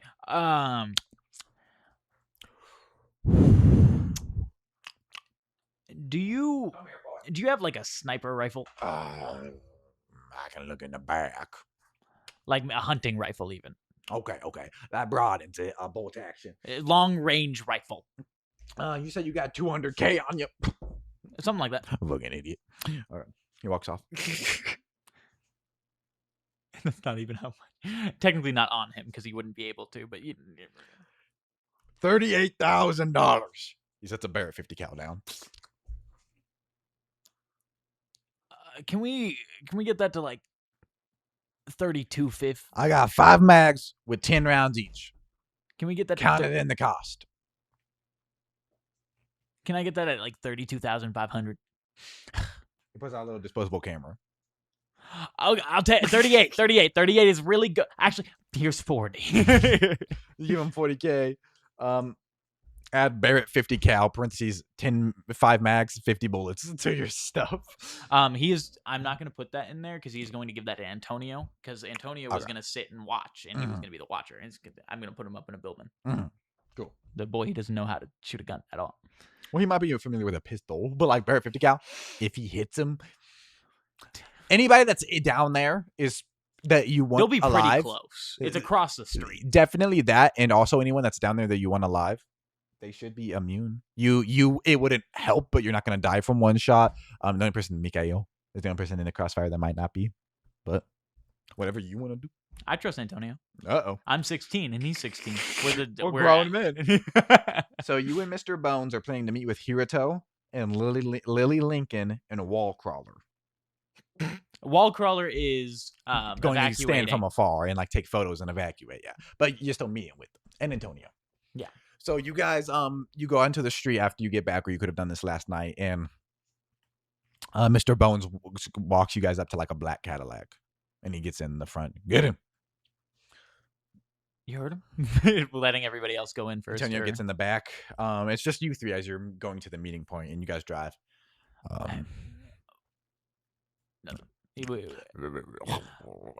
Antonio. Are you guys both in the back? I got you something. I got you something. He whispers. What? What? Well, probably a briefcase with them that has been unfolded and like put into a carryable. This is for you. It's a Barrett 50 cal. Do you play like Ward of Duty? You can take a Ward of Duty. Warden of Duty. Call of Sparta. Call of For Honor. It's a mix. Play Awful. FPSs. You could say that was Space Marine 2. You know how you have the gun, but you can also have like the big sword and stuff. It would be that. But anyway. Hell yeah! I love the fucking yeah pirate from that game. Yeah, I Barrett 50 cal. I understand.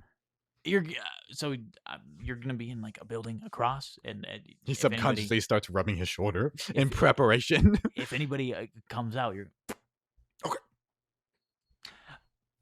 Where are we going? The coordinates you gave me. Oh yeah, I forgot. So you guys park down an alleyway and you get out. There's two people standing there, or three people standing there, or two people standing there. Lily Lincoln, the Iron Maiden. She's already entrapped, so you just see this metal figure.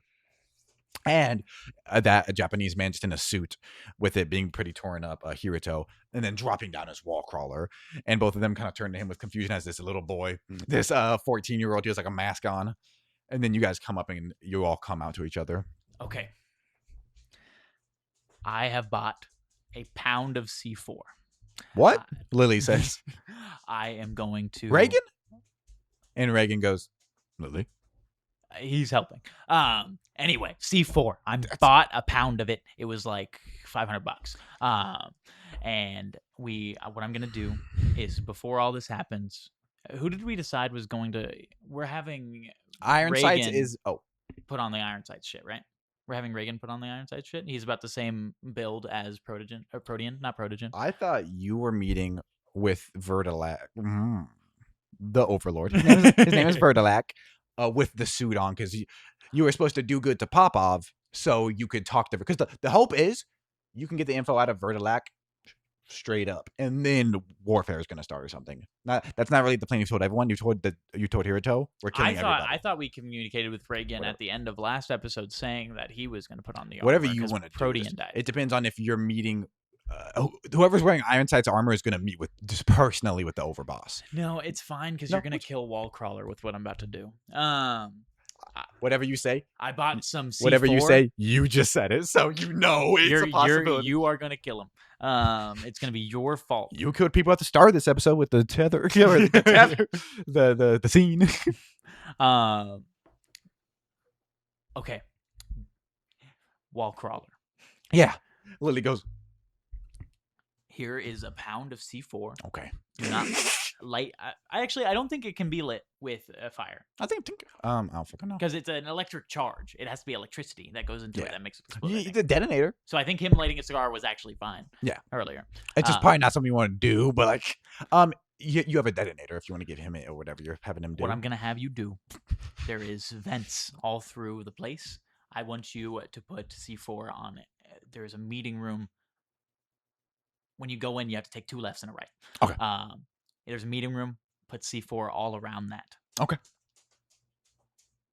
Awesome. Do you know how C4 works, Lily?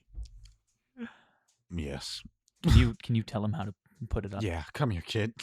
You asked the best person. She worked for the government. It's so funny. And then, so Hiruto and Mr. Bones are the people you're left with. Hiruto goes, I can just fly above, and the second I hear gunfire, go in there and start breaking necks Yeah, we don't want you to be seen. before it starts. Yeah, I'll be right above. Reagan. Yes. Can you be my driver? Perfect. Normally I would show up alone, but Ironside's getting big for his head, I think. You've been making more money, right? Quite a bit. He does a little incantation, and his face, he turns into a different guy. Same build, just a guy with a short little ginger scruff, and he looks a lot younger. And he has like curly, shaggy hair. Sir, Okay. Are we cool to use your car, or do you have a car? I have a bike? Where? You haven't got it yet. I haven't You're got it. just we're supposed to get it right now. It's there. We see a crate. It's at the Russian thing. I'll drive you in. Yeah, so Hiruto will be right above. Wallcrawler is Lily's going to tell him how to set that up. So she finishes talking with him. I want him to do that before the meeting. Yeah, and you see him, he doesn't have the spider power, just the leap, and you see him just off. And then Lily approaches. Do you want me same business as Hiruto? I'll wait outside, and a chain link fence wraps around the place. I can tear that down. If it's possible for you to help Antonio get set up in like on a roof or like one of the buildings around here, he has a gun that he is gonna watch from and let us know if anybody shows up to behind. But we also have Hiruto, so I can lock him in that room, and I can defend him in that room, but also I just want you to get him set up and then return, because yes, I can. They're going to be guys shooting bullets. I'm adept at that. I can definitely. I want to help turn the tide of this conflict. yeah, I know. Okay, good. You can't get hit by him and that kind of thing because you're metal. But I can't. No. Okay. if you don't remember, Dominic I can is not stop them and move. What? What is? Let's. What do you do? Anyway. Anyway. Yeah, you still think she could turn metal? It's stupid, but it makes he You has have not seen her seen- do anything. Anyway, okay. I can tear down the chain link fence. Yeah, like with your hands once you're metal. She can move metal. She has telekinetic properties with metal. She can shoot it and bend We it. know that. But yeah, anyway, you can help, of course. I'll just put a big slab of metal in front of the door, and no one will be able to get to Antonio. Okay. I think we're ready. If everyone else is, Yeah. Let's go. He starts walking with Reagan to the car. Yeah, the car starts. I'll do my best to get as close to your room as possible. I assume they won't let me in, but they might let me stand outside. And the second shit goes wrong, I'll start shooting. I'll try and buy for you either way. I don't mind my voice when we get in there. It's Okay. you'll see.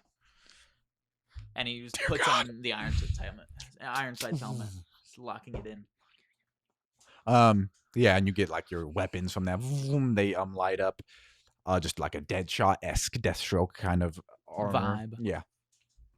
And he goes up and honks at a front gate, and a guard comes up. Who are you with? Ironsides. And he like flinches, looking at the back. You let them in. And the thing goes up, and you are able to drive in. Give me a perception check as you're coming in. That is going to be a 16. As you come in, you do see off to the side is Mikhail, just like watching that car come in and like looking at you. And he grabs his phone and starts texting. And you get a text that says, "Just let me know what you need." What do you respond to it? You have an emergency. Leave is what I say. Give me a persuasion check. 8.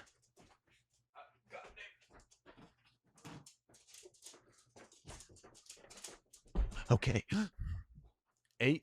He does not respond, and your car drives inside the warehouse where shit will be going down. What I'm gonna have you do, Reagan, is just stay in the car. It'll probably be fine if you stay in the car and they don't see you. It'll seem like you're dedicated. I can wait right outside. Trust me. Anything you can do, I trust you to do it, I guess. I mean, I can wait outside your meeting room or try to get as close, but if you want me here, my shadow doesn't just apply to weapons. I can turn this car into something too. So if you want me to stay in here, make a bigger target. What's that show with the robot car? Christine? Talks to his car. Oh, Night Cat or no? Night something. Yeah. Like from that fucking Knight Rider. From Knight Rider. You can like. Anyway, do whatever you want. And he gets out How of the do car you and know about Knight Rider? Probably because his parents got it from DVD. Yeah. Cheap. You step out like with your guns, and people kind of stare at you, and you see Popov coming over. The Pale Light is his name. He's adorned in these white cloth kind of greaves. Good to see you. We're happy you could make it to this meeting. It's nice to see you, sir. He sloppily shakes his hand. Not much strength in it. Yes, quite. He's right this way. Good. And you two begin walking. Is there anything you require of me before your meeting? This is awkward. Do you have a line? Of cocaine? Yes. Yeah. He goes over to one of the kids sitting in the car watching him fucking snort a Oh line. my god. Puts it in reverse. Abort. He just comes over with a brick and hands you a pocket knife, because this is a manufacturing plant for coke. Just at your own leisure. He won't mind. He takes the pocket knife, cuts them off, and then live for. Yeah, you can lift it. No one's, to your knowledge, no one here has seen your face being Protean's face, because the original Iron Slice was a clone, besides Vertilac. He's gonna turn around and do that. Give me an endurance check as you're introducing coke to the system. 4. No. I am unfortunately going to use my resourceful feat to re-roll this. Have at it. This is important. Nick's about it. That is going to be a 13. Okay. That is much better. Slight vibration. Oh my goodness. We'll be good now. And you bite it down, and you go to that meeting room. Popov directs you to it. Whenever you're ready. He just goes and takes a seat. You slide those kind of mechanical futurist doors open, and it's pitch black in there. And as you kind of enter, they slam shut behind you. Hello. He stands next to a chair holding on to it. Have a seat. He pulls out the chair loudly, dragging across the floor, and he kind of flops down in the chair a little bit. And you see appearing in the darkness is 2 red dots. And they're kind of just staring at you, but you see as they move that they were perched like a gargoyle, and they dismount and then walk normally, and they come sit. Looks like he's in his 50s. His long, very Rasputin-looking, long, greasy hair, long beard, mixed with some grays, and you can see some, as he's speaking later, clear fangs. He looks very vampire-esque. And a large hooked nose, pale skin. And the thing that make this man unique is how large he is. He's 6'8" or so. Hulking, large muscles. But the way he moves is so nimble. He comes and sits in a chair and like it's a throne. I have completed the goal set before me. Very much. It's very impressive what you've been able to do. I want payment. Of course. Not money. When I was hurt, I forgot things. Why do I look like him? Give me a persuasion check. Why did I look like him? What is going to be the statement, not what I said. Because of Protean's death. No. Why did I look like... No, because he looks different now. So you're trying to convince Vertilac that if you take off your mask, you look different now? Yeah. Okay. Because you said that, and I was like, what is that? So give me a deception check. I'll say deception or persuasion. Because the only thing that in there that makes it deception is I. Why do I? If you just said, why does this body look different from that body? 5.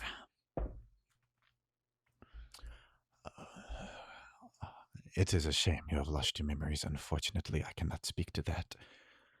Whoever created you, if you're no longer in contact with them, someone close to that champion sold his blood.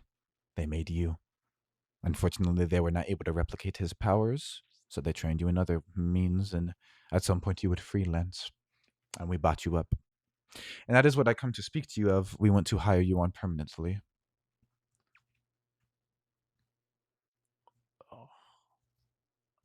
What's the pay?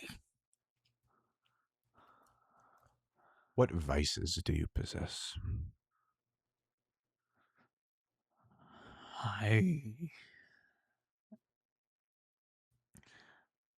Cocaine.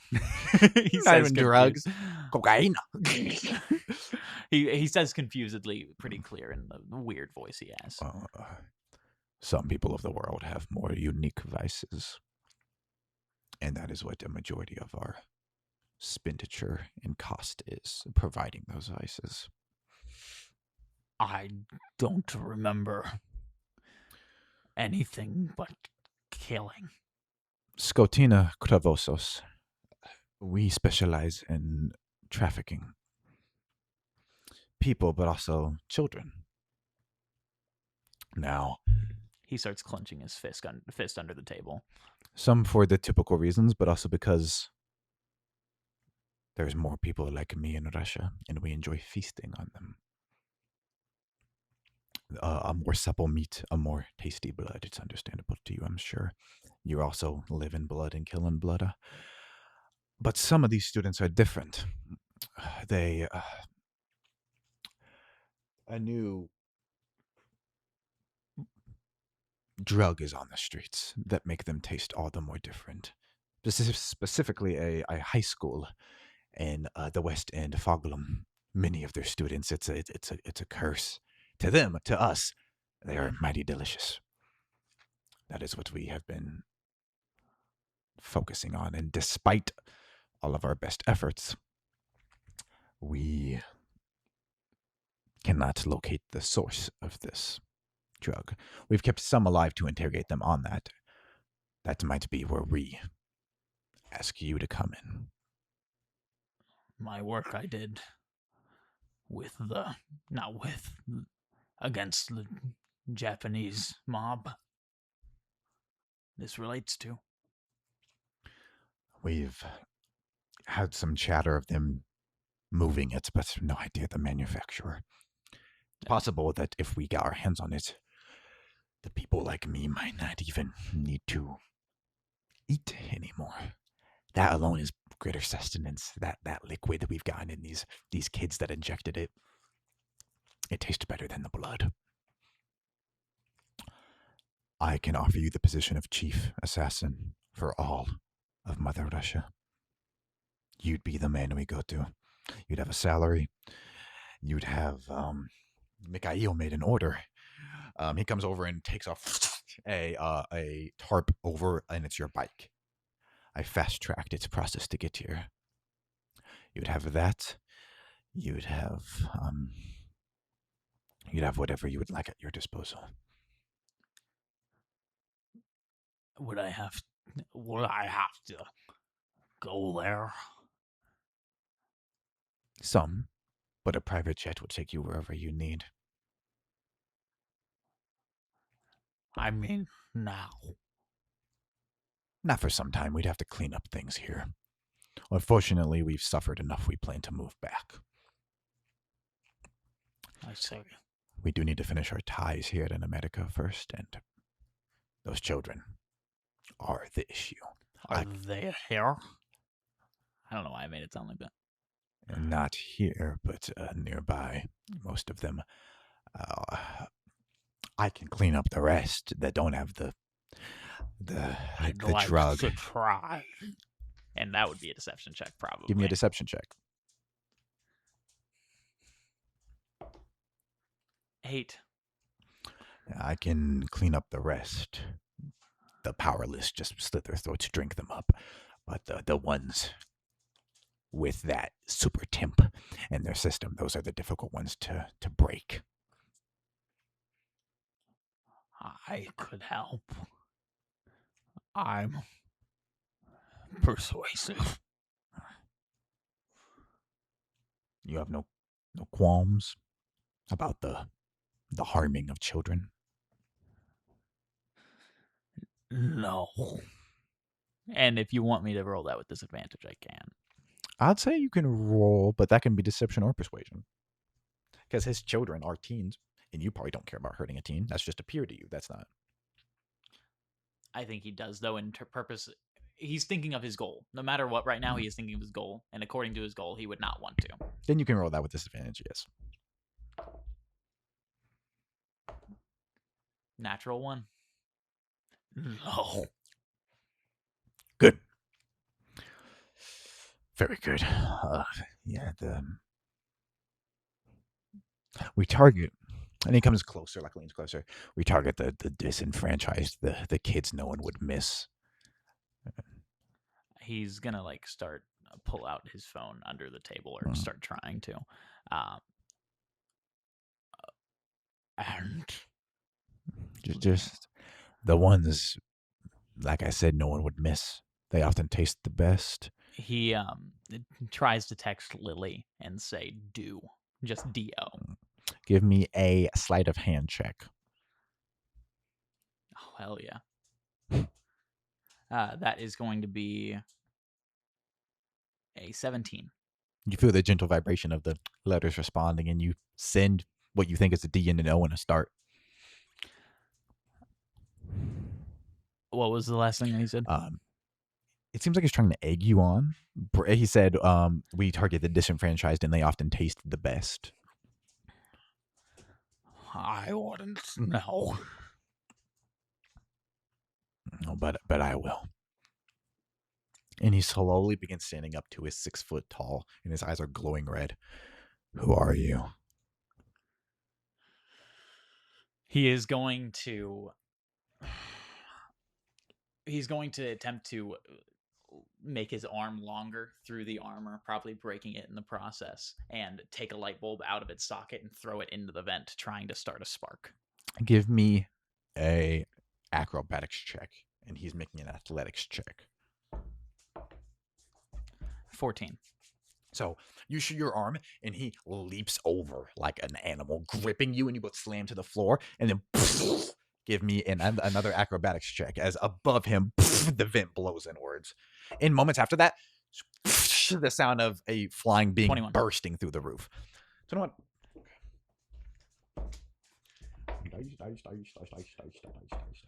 You take only 3 points of fire damage. As and you hear him go as he growls, and the light kind of lights him up, and he's a ghastly looking figure as he goes to slam down on you. Roll initiative, please. That is a 20, unnatural. Yeah. You hear the sound of someone bursting through the roof, like a powerhouse. Most likely, you hear the sound of a car starting. Yeah, and on a 21, he does go first. He's just going to grip you. Give me an athletics check as he's going to attempt to, or athletics or acrobatics as he attempts to grab you. Athletics? Correct, yes. Athletics, I would be a 0 right now. That is going to be an 8. An 8. 0 to an 8. So he's going to roll just a melee weapon attack. There's an 18 be your armor class. I believe so. It meets it. So he does beat it. So he has you grappled on the ground. He grabs the sofa you're on, slams it down on you, and as your armor breaks away, he grips you and throws you then through the wall. As you take 12 points of bludgeoning damage, and you burst through the wall and go flying. It is then your turn. You hear chaos around you, but you can react to any of that if you want, or you can just focus on him as he begins coming out of the darkness and kind of squints at the light that Popov is eliminating. As kind of darkness, you turn and you see darkness and light battling from Mr. Bones and from Popov. I think he is just going to focus on attempting to grapple the mob boss. What was his name? Vertilac. Vertilac, and he would have said, "I am Vertilac" earlier. Cool. He's going to attempt to grapple Vertilac, melding himself around him, trying to restrain him so that Hirohito is a Japanese emperor from World War II. He's the one that did all the bad shit. Hirohito. Vertilac is a type of a Russian vampire or ghoul. A Vertilac. He is probably Ivan. Not what's the Rasputin, Ivan the Impaler. Any of them? Yeah, Ivan the Impaler is Anyway, this isn't in this alternate world. Rasputin, in real life, Rasputin died right before he became leader of Russia, which would have been very bad. In this world, Rasputin became leader of Russia. That's been in the timeline for months. Oh, true. Yeah. So if this is, you don't want that to happen, brother. I am. Yeah, I'm just gonna try and grapple him. Can I do that with acrobatics? Unfortunately, grapple is athletics. The grapplee can do whatever they'd like, athletics or acrobatics. It is an athletics check to grapple, though. You want to do athletics? Okay. Yeah. Natural 20. Yeah. As he bursts out, you kind of burst forth and just wrap your arm, and at this point, much of your arm is broken off around his neck. Who are you, child? Where are they? And kind of trying to come out of that voice right now, and lifting around his neck, trying to get into his mouth. Biting with his big fangs. That was your bonus action. You have an action. He's just gonna repeatedly say, "Where are they?" into his ear, and he's gonna try and stab into him, like dig into his body to keep onto him, like an Iron Maiden. And that would be. This is just an attack, I assume. Yes. Cool. That is around going you to be hear 17. tons of gunfire, movement, shooting, explosions, smokes filling the air, and you hear. And you can see outside of your peripheral is the car doing wheelies and smoke shooting out of it as like steam or smoke emanates off of it. And you see someone gets knocked in the air, a superpowered individual knocks them in the air, and then you burst them out the side of the window as you're just grappling with this creature. What did you get on the attack roll? 17. That does beat his armor class. Roll damage.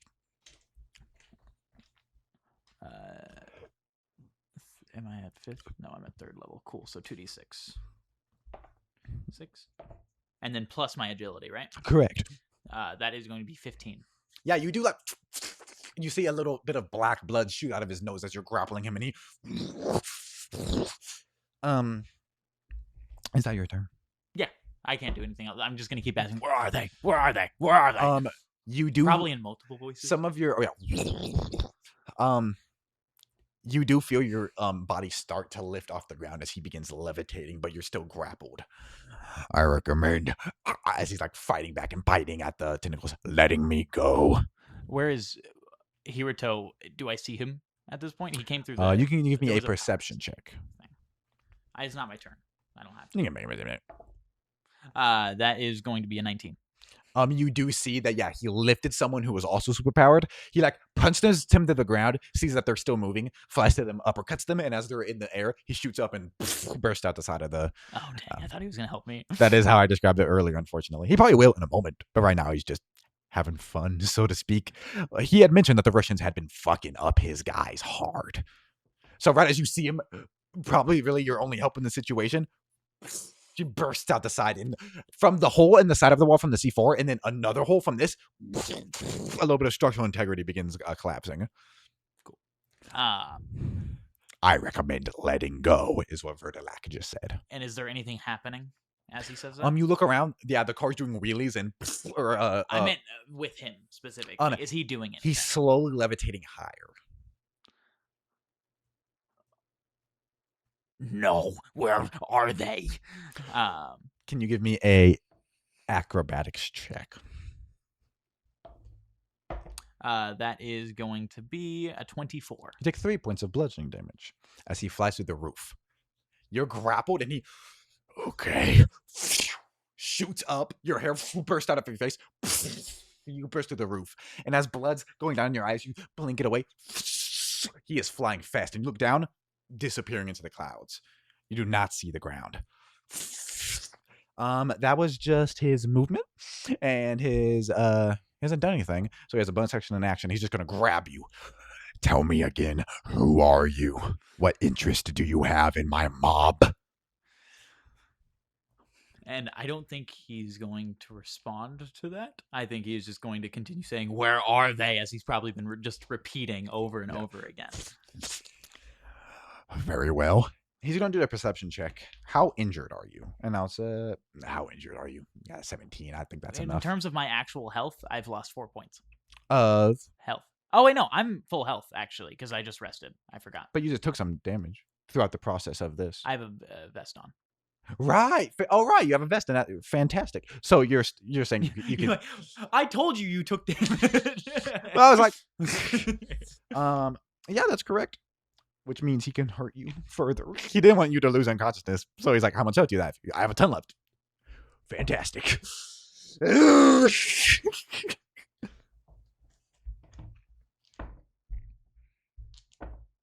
Sorry, does a 26 be your... I want to... It's an 18. The only respectful thing to do before fucking you. You do take 24 points of bludgeoning damage. So how much of your vest is left? 3. Awesome. So yeah, he just like your grapple on him. Mechanically, you still have him grappled, but he takes one of your tethers, wraps it around your neck, lifts you up, and just slams over and over into your chest.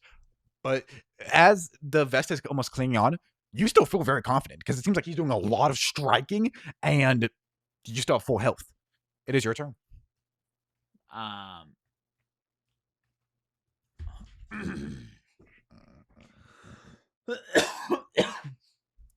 gosh, I don't know. It's very rough. I knew this exact thing would happen. This is what Hiruto did to you too. Is it that? If you can fly, the other dude can't. I think he's gonna keep holding on. Cool. He's gonna make another attack. Cool. Give me an attack roll, and also you can do another one with your bonus action. Just because this is a boss fight, it's different. It's so different. It's gonna be 11 since I haven't grappled. Do I get advantage? Not normally, but you can in this instance because he is leaving himself incredibly open because he just doesn't find you a threat. I got the same number. I've gotten double 6s twice on advantage. That is a 11. I mean, that does not beat his armor class, but you have a bonus action with advantage. That is going to be a 24 on the first one. 24. That does beat his armor class. Beat his ass. A 15 again. Damage. Yeah. Yeah. So you break your tether free, and it moves out, and then you. What do you want to do? How I described it before is that I'm like wrapping around him, gross like skin wise, and then I'm stabbing into him like an Iron Maiden around him. Oh yeah, just kind of you see some of your bones that you stab in protrude out from him as you kind of hook him, and he back on the ground. Headshots are coming right out of the car of Mr. Reagan, and as he kind of skids to a stop and he begins reloading, he's looking around. Sergey comes up and just hits the fucking car, and it goes wide, and we see a body fall out at an angle as the car bursts through the wall, and that wall begins crumbling the same way that the issues from before. So the smoke. The lights were on, so it wouldn't make sense for me to slow. Yeah, but you still could have started an ignition. It was probably Lily pressing it at the same time. Yeah. But regardless, your tech succeeded. Somewhere Lily was like, blow it, blow it, blow it. So as the smoke comes up from that wall collapsing and Sergey looks around, a perfect angle now, heavy gunfire starts coming in from the Barrett 50 cal, smokes a guy. Hell yeah. Call of Duty. Stupid. Call of Duty. All I imagine get the camera. That barrel sticking out of a closed window on top of the barrel, and you just randomly see it go outside the window. Oh my god! Snake it back through.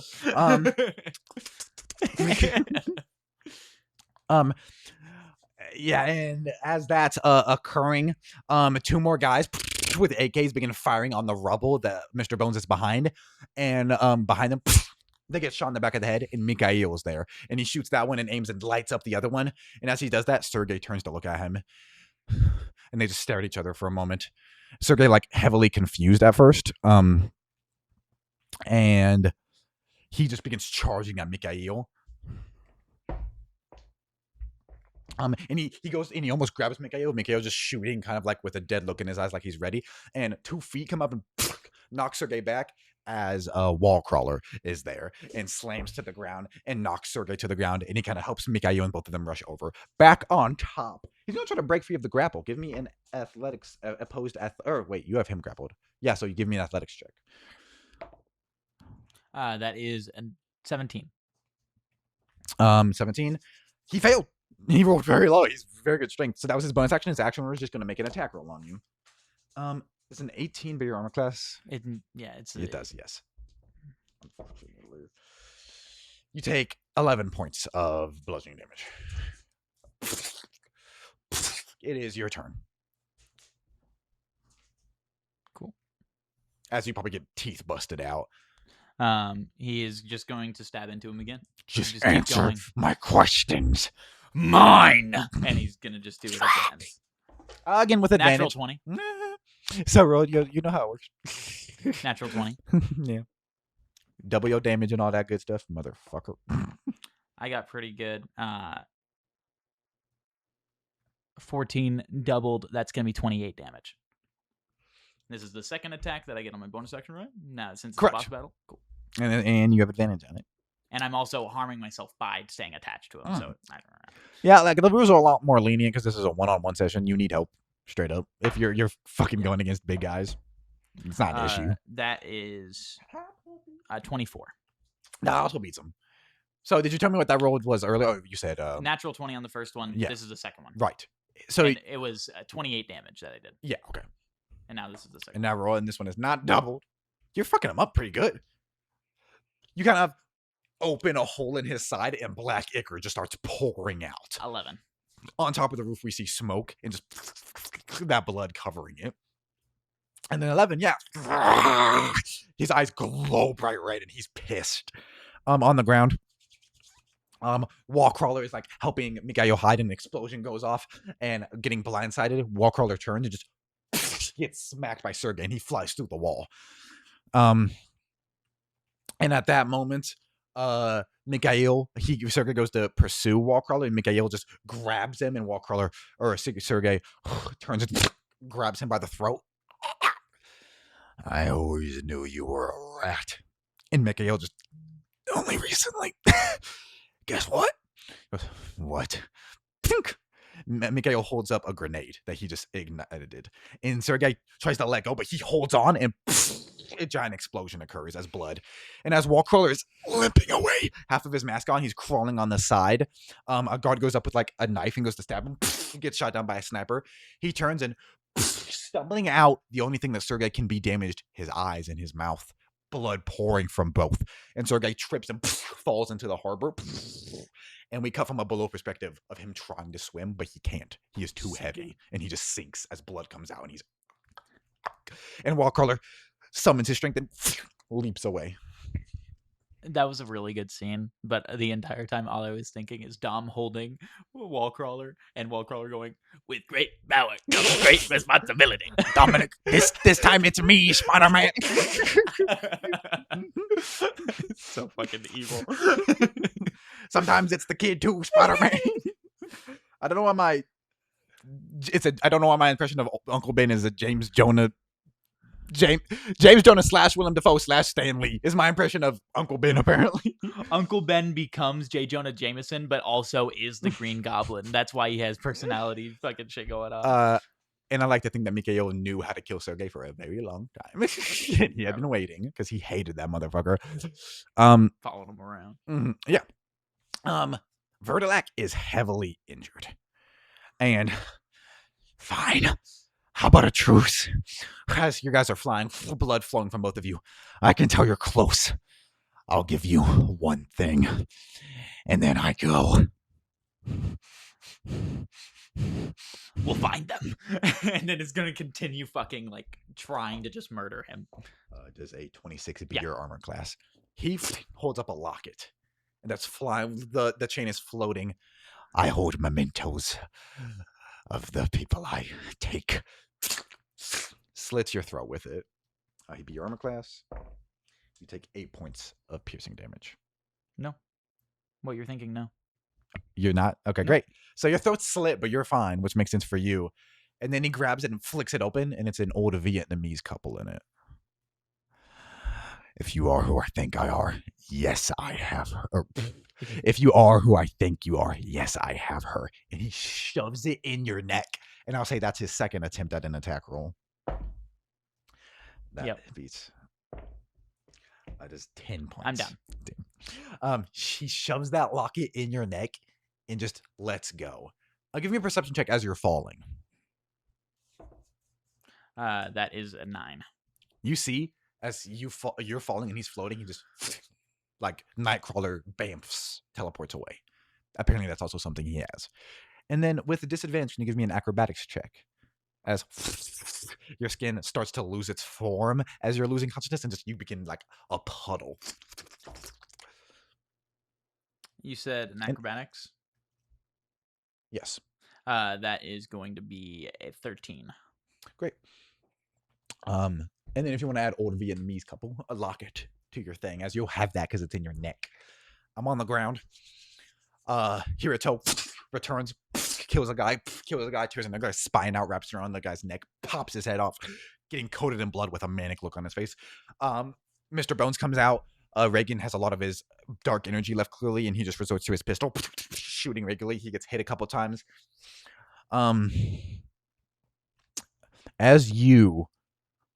We hear the sound of like what sounds like a parachute at first.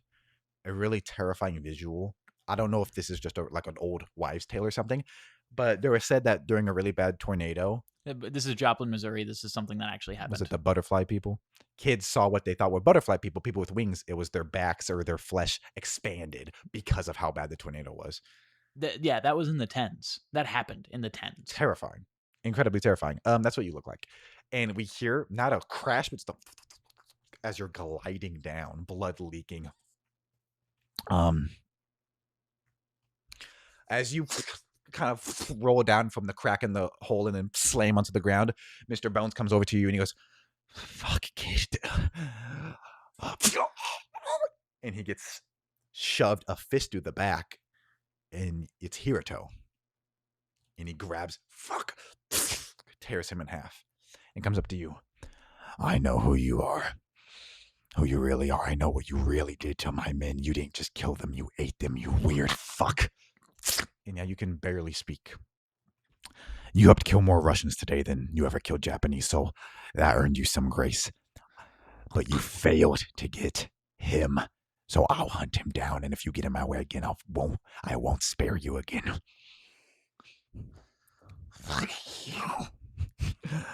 He flicks your head and blood spurts out, and he drops you. And he disappears. And you look, and he killed most of the Russians. There's a few left that are firing. But I don't know who else he killed of my friends. You don't see much else. You do hear what looks like approaching sirens.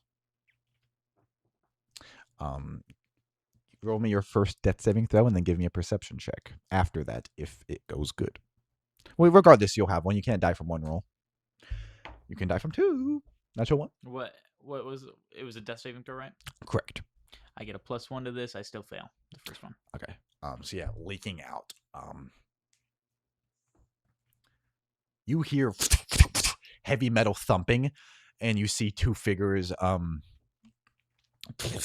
One you immediately clock is Lily, and then one with a firearm behind her that looks like it's way too big. Antonio running. You see both of them look down on you. Fuck, Lily says, and goes down. Give me a perception check, and then another death saving throw after that. Perception check is a 16. As you go in and out, you look up, and dragging you like your soup is Lily looking down, and you look behind you, and dragging the upper torso of Reagan, black blood spitting out, is Antonio. And then dragging the legs is Wallcrawler, limping with them, carrying them. And you see Reagan going, "Ugh, the fuck." Evidently, he can come back from this, but you all are moving. And what was your second death saving throw? I didn't do it. Yeah, I didn't do it. Correct. That is a 14. Okay, so one success and one failure. You hear a news station confirming, "Today, Mayor Snyder is residing on accounts of the awful rampant violence in the streets." And you see that on those walls of TVs, and you look distant. A lot of gunfire from the remaining Russians and approaching cops. You see one familiar cop, Lieutenant Jefferson, there, ducking and shooting as you get carried into an alley. Can you roll me your last death saving or your next death saving throw? I was gonna say 12. 12, another good one. Lily's looking around. You hear like a metal crunching around you, probably to make a barrier. We only lost people there. And I failed to mention it, but at some point in time, we would have seen this in the scene. Dominic used Reagan used the last of his dark energy and kind of created a circle around Popov. And as he threw more and more light, it kind of exploded him, kind of in a black bolt, multiverse of madness way when Scarlet Witch kills him, just creating a radius, and eventually he, and then Reagan, that's when he used the last of his energy. I had that in my head, but I forgot to write it down. So that's how that happened. You look around, you look over. Lily's trying to help you, but you're literally a puddle. Anthony and Wallcrawler, Ben Hogan, are forcing the legs together, and you do see a cracked camera hanging off of Ben. You don't know that if it is good, if the footage is still applicable, but he took photos at some point before he went into the fray. They're like forcing together the bits of Reagan, and he's going, yeah, like that. And he pulls his legs into him and kind of slams his spine together like Legos as the dark flesh molds to each other. Can you give me a death saving throw, please? 13. And you hear him go, the kid. And they all look to you, and you hear Nick go, Nick go, I got us. I got you. You're okay. You're okay. Sounding very paternal. And as Lily turns, you're at 1 hit point as you blood oozing out of your mouth, your rib cage just exposed, you're slowly healing. Lily goes, oh, Jesus Christ. I shouldn't have done that bump. I don't think that was the fucking issue. We gotta get off the street. And she helps you get up, and she opens a hole, and everyone, and the only one that's not injured is Anthony, and he's the youngest of everyone. Antonio, just helping people get onto the street. You look, and Lily, she has some metal shards on her, but they're like broken off. She has heavy bruising. You guys, like, she goes up to an abandoned abandoned clothing store. She kicks the front door open. You guys go in, and you see, she takes some metal and like puts it on the front door. And you guys just all sit down, fall to the ground as Antonio's looking around. He's about to have a heart attack. He's gonna look at Lily and say, does it like hurt when you do that? Right now. And she sits down. Who got you? Fucking everybody. The big metal guy, he's the one that hit me first, and then I just kept getting shot. Where's Mikhail? And she looks to Mr. Bones. Outside of Russian stragglers that the cops are lighting up, I think it's us. We're the ones that made it out. I'm sorry, kid. No, he starts getting up. We have to go back. Give me a acrobatics or athletics check, or an endurance check. I'll do endurance just because I think it fits better. Because he wouldn't be thinking about doing it acrobatically. He would be thinking about doing it. For sure. 10. You get sat down. A dark force sees you and kind of gently plops you down, and she, that was Reagan, and she shoots metal around yourself. That place is on fire, honey. No one. I saw him go, and he fucking went. He took out the big guy. He saw what and she's lying now. This is not why he did it. He did it because Sergey was coming out, but he saw me. He saw the big metal guy almost take me out, and he took him out, but he killed himself in the moment. And even if he was alive, that place is on fire now.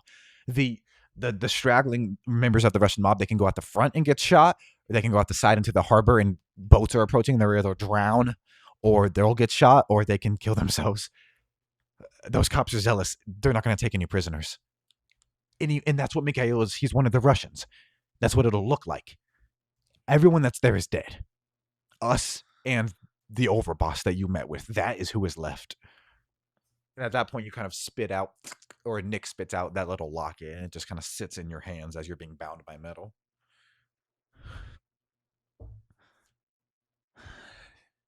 He had no reason to help me.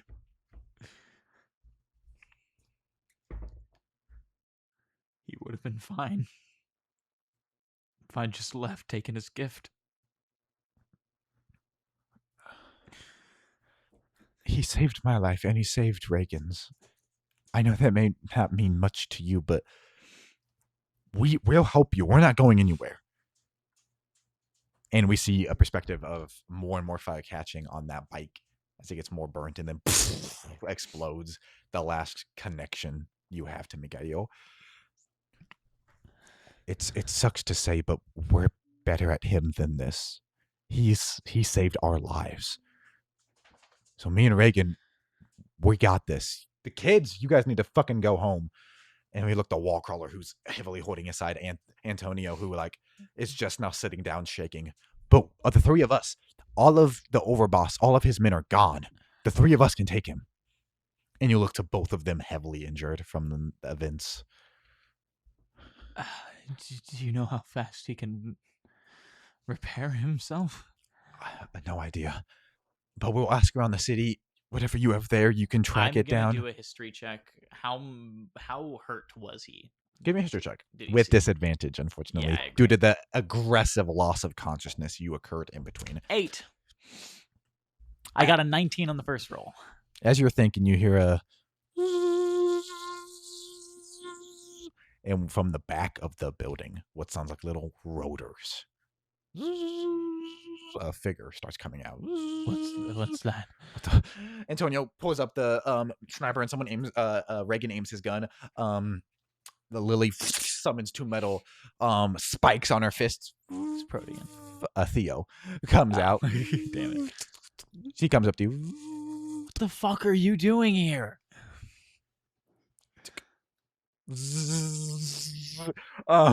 He starts printing out something. He's doing it so on purpose. He staples it. You get handed the last will and testament of Protean, not his real name, Protean. It is 85% blacked out. I get down to the part. Go to the last page. The last paragraph. Added the date you met him. It just says, upon my death, a full trust fund will be set up for Dominic Novikov to go to the most esteemed college in the United States of America, Arthurian Academy. And you know Harvard's better, Princeton's better. This is the best for magic, or for superheroes. For superheroes, which is what he thinks is the best. We were just getting his affairs in order. I do need to incinerate this. Down. Fuck! Jesus! Lily holding her fists out. Thank you, Theo. It's connected to your bank account illegally.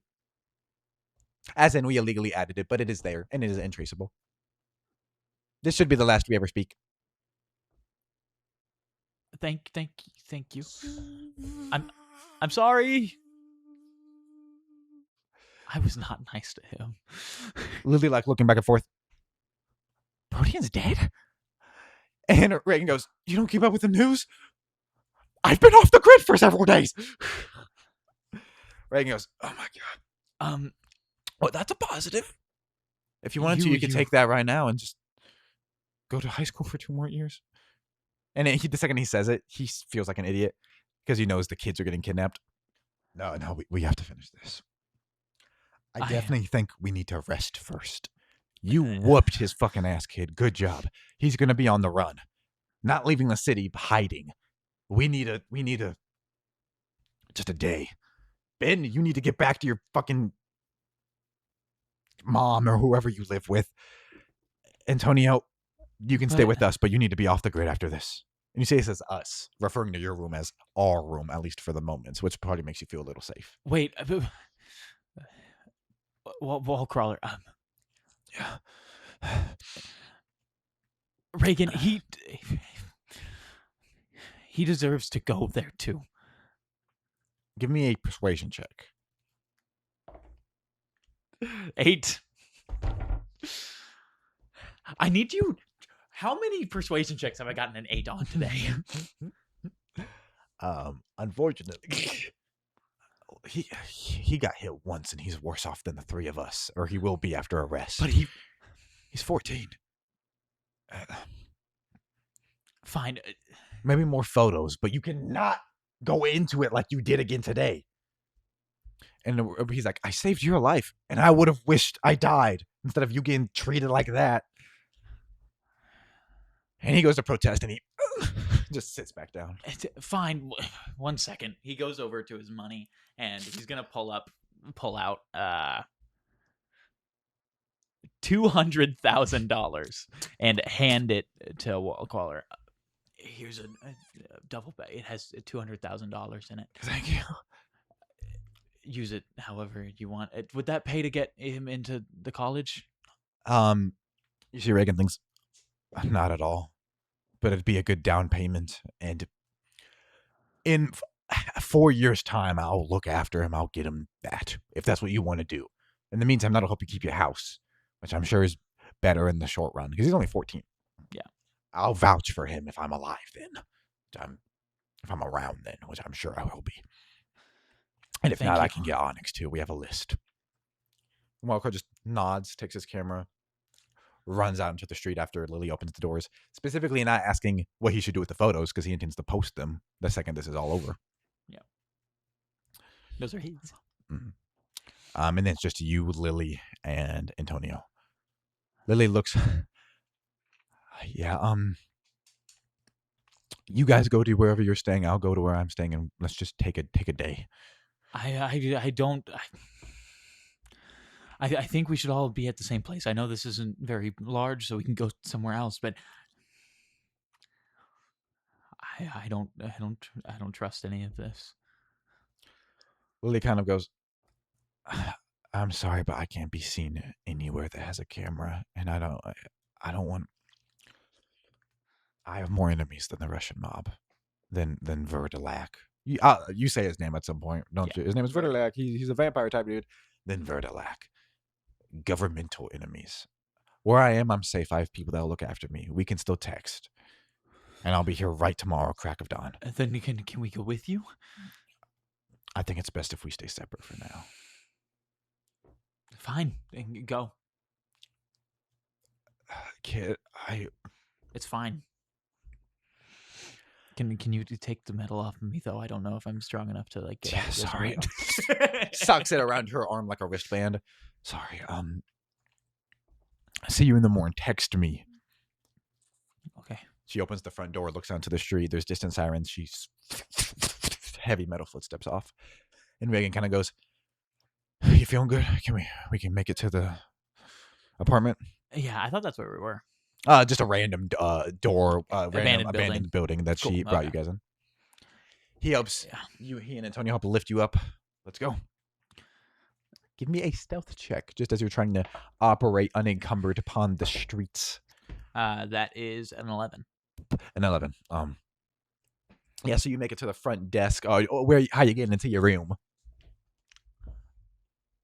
I think if I ever have to do a stealth check right after someone's been really wounded, it would be really cool to do an endurance check first, and based on an endurance check, you either have disadvantage to keep or you nothing. cool. I like that. That'd be fun. I was just thinking about that. It was a perception check, you said? Oh yeah, it was a stealth check, and you already made it. It was just 11. Oh, I said, well, how would you like to get into the building? Front desk, where you might see, not Tracy. That was a really good roll too. Not Tracy. I have it. I just remember Tammy. Tracy is the member of the hospital, the front desk, who you've only seen in one session. But in case you went to the hospital after I fucked you up, I remembered her name, but then I forgot Tammy. Do you go to Tammy? Do you go to the front door with your grown man and the two teenagers, and you're both bruised? Yeah. You go in the front door, and she's playing Candy Crush on her phone. It's a ton of superhero symbols. We don't say anything. We just walk past, or he would just go to walk past.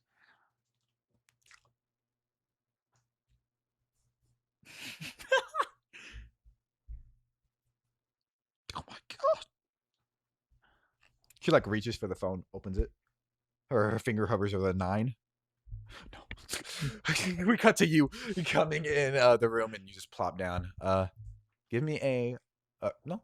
You take a long rest. You probably die 8 hours, and you do not have to make an endurance check, because this is the first night in your body that Nick does not try to move when you're asleep. I've been mentioning how tired you feel after the rests, and it probably is because you have a person in you taking more, but it's also because you didn't get much rest. Yeah. that makes sense. So I'll say you actually wake up farther into the day, like 4 or 6 p.m. You sleep like 8, 9, 10, 11, 12 hours because of how long. Same for Antonio. When you do wake up, Reagan, you see him like look at you and then like get up and leave immediately. Where are you going? He exits out the door. Your bones are creaking. You get out of bed. Oh my God. Sleeping is so nice. I was wondering why I was so tired. We're trained to not let our hosts sleep, so it's easier to break down their willpower and endurance. I like sleeping, Dom. It's pretty good. Like a fucking addict. Sit there, Antonio, in the other bed. I'm very upset with you that I haven't gotten this in a long time. I am so sorry. Reagan returns and he's holding a plate, which you can tell is burning his hand, but he's not reacting, and it has microwave burritos on. He just went to microwave something for you. Here, he puts it at the desk. Thank you. Yeah. Can you eat this? He says on his head to Dom, to Nick. So I can eat anything. It's just things that aren't living did not provide me much sustenance, but it provides some. And if you like burritos, burritosis, yeah, we can have some. He goes to start eating. Just them. use a shitty, thin ass metal fork that bends easily. Probably letting the fingers from his bones come out a little bit to pick it up without hurting his fingers. Gross. As your skin just dangles. Mr. Bones is used to that. Yeah. You see, he sits down holding his stomach. Can we do anything for you? No. I'm happy it went like it did. I would have had to grow all this back if Ben hadn't grabbed it. That would have taken like a year. Oh, that's gross. Yeah. And I think in his youth, he was probably like attractive. Stud Muffin got the girls. How long have you been like this? Happened when I was 30 or so. I guess I still look 30. I kind of stopped counting. 50, 52, 3, 4, something. That's not that old. Yeah. I thought you were like. I was gonna. Damn it. I will be, but I've been told that before. Someone thought I was Someone asked me, I had a kid in class one time, and this would be funny if this is retroactively, or not retroactively, but if we meet a younger student, we know this. He asked me what it was like to meet the natives. And I told him I was born in 1981. Yeah. But yeah. I understand. I gave off that sense. Before I had my pistol in the silencer, it was a revolver I used, so I get it. Yeah. What it was like to meet the natives. I'm 50. So like anybody can get in that school? I was thinking like 50s. There's 2 classes of student. There's a lot of classes going into heroism, which 80% of the time you get picked up by the government or a agency. Like the Champions of Caldera, they're an agency. They're not the government. 20% of the time people go into vigilantism. And then the acting, the arts. That's the 2 classes of student there. And yeah, your powers, you can do whatever you'd like. I would recommend you vigilantism, of course, but there's also a lot of scopes. You can be a flight instructor. You can, and when he says flight, he means flight. Flight instructor. There's a lot of avenues that a degree. Well, that's the question. If you find a way to flap. Ugh. Anybody that has wings, you'd be helpful to. Or if more people are victims of what you're a victim of. And do we know that there's any others? Not any that have retained their agency like you and Nick. Have you seen anyone that hasn't? Yeah. I've killed 4. And champions were mentioning they took down a couple too. Do we know what's happening with that? Because he has not heard anything about the alien invasion. The police have been heavily keeping it under wraps. We got most of them. And the moon's fine. Yeah, he reacts heavily to that. Well, what do you know about? It crashed there first. What does Nick know about that? Nick, bring him out. In that not being how it works at all, but you give Nick. Control. I film your neck again. I know 75% of us crashed there, and I was one of the ones that went on past. What was the plan? Take it over. And he looks at you with a little bit of disdain, because he used to be I don't know if I've said this. He used to be a member of the a reserve member of the Saviors of the Soul System, not the Savior, the Supreme Saviors. So he's friends with those people stuck up there. And you know nothing more? Yeah. We didn't have much of a game plan, just come and infect.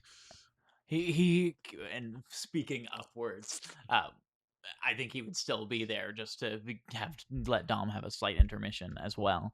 And he can't sense them unless they're like really close, trying to defend him. And that's true. So he can't really get any information. Have you ran into any? And Nick goes, a raccoon. It's dead. Yeah, we found it. Cool. I'm gonna go somewhere for a couple hours. I'll be back. Which you shouldn't be doing anything for a couple hours either. Get used to walking around, see if anything's fucked up with you. We'll come back and make a game plan. Yeah. I saw how much Blackacre was hitting. You fucked up Vertilac. He'll be recovering for a long time. Hopefully. He gets up. Stay safe. And he exits. Nick, are you hungry? Quite a bit. Let's go. And pretty much probably 5 minutes pass and he leaves. You looking for like a mugger? Yeah, anybody. Go. Give me a perception check with advantage. Natural 20. Okay, you find one. Using the chaos. You see someone limping down the street, leaving a small trail of blood behind them. And a woman walks up to him. Sir, are you okay? And he grabs her with a bloody hand by the neck and drags her. It's one of the Russians that escaped. Drags her into the alleyway. Give me your fucking money right now. And you move closer, looking at them. I'm going to come down into the alleyway, probably try and come around a corner and start speaking in broken Russian. No. With me, hide, and whatever in Russian. If give me okay. Give me a deception check with advantage. And then that doesn't get a +2. 21. 21. You can close this. Yes. His side yes. He throws her. You didn't see fucking anything. And she goes, yeah. Go. Then, I follow. I take care. Good. I don't have a fucking silencer. Did you see that shit today? Were you there? Are you a helper or something? I saw some. Russian not good. Oh, fucking bastard. Come on. And you guys go to an alleyway. Do you have something on you to fix this? Dropping it. And blood starts flowing out of the only wound as you start crunching his head. And do you think Dom, your dad was pretty traditional. Do you think you feel especially about men hurting women? Especially because your dad had abused your mom a little bit physically. Definitely. I think Dom specifically just takes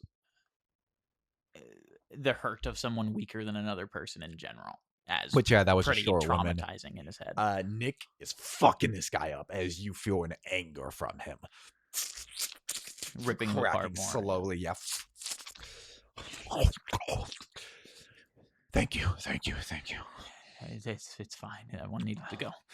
Yeah. You guys go to like a puddle and start wiping your face off. You feel a buzz in your phone. You wipe your hands off.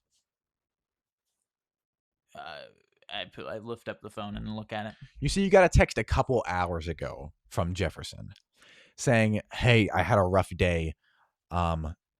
do you want to have dinner tonight?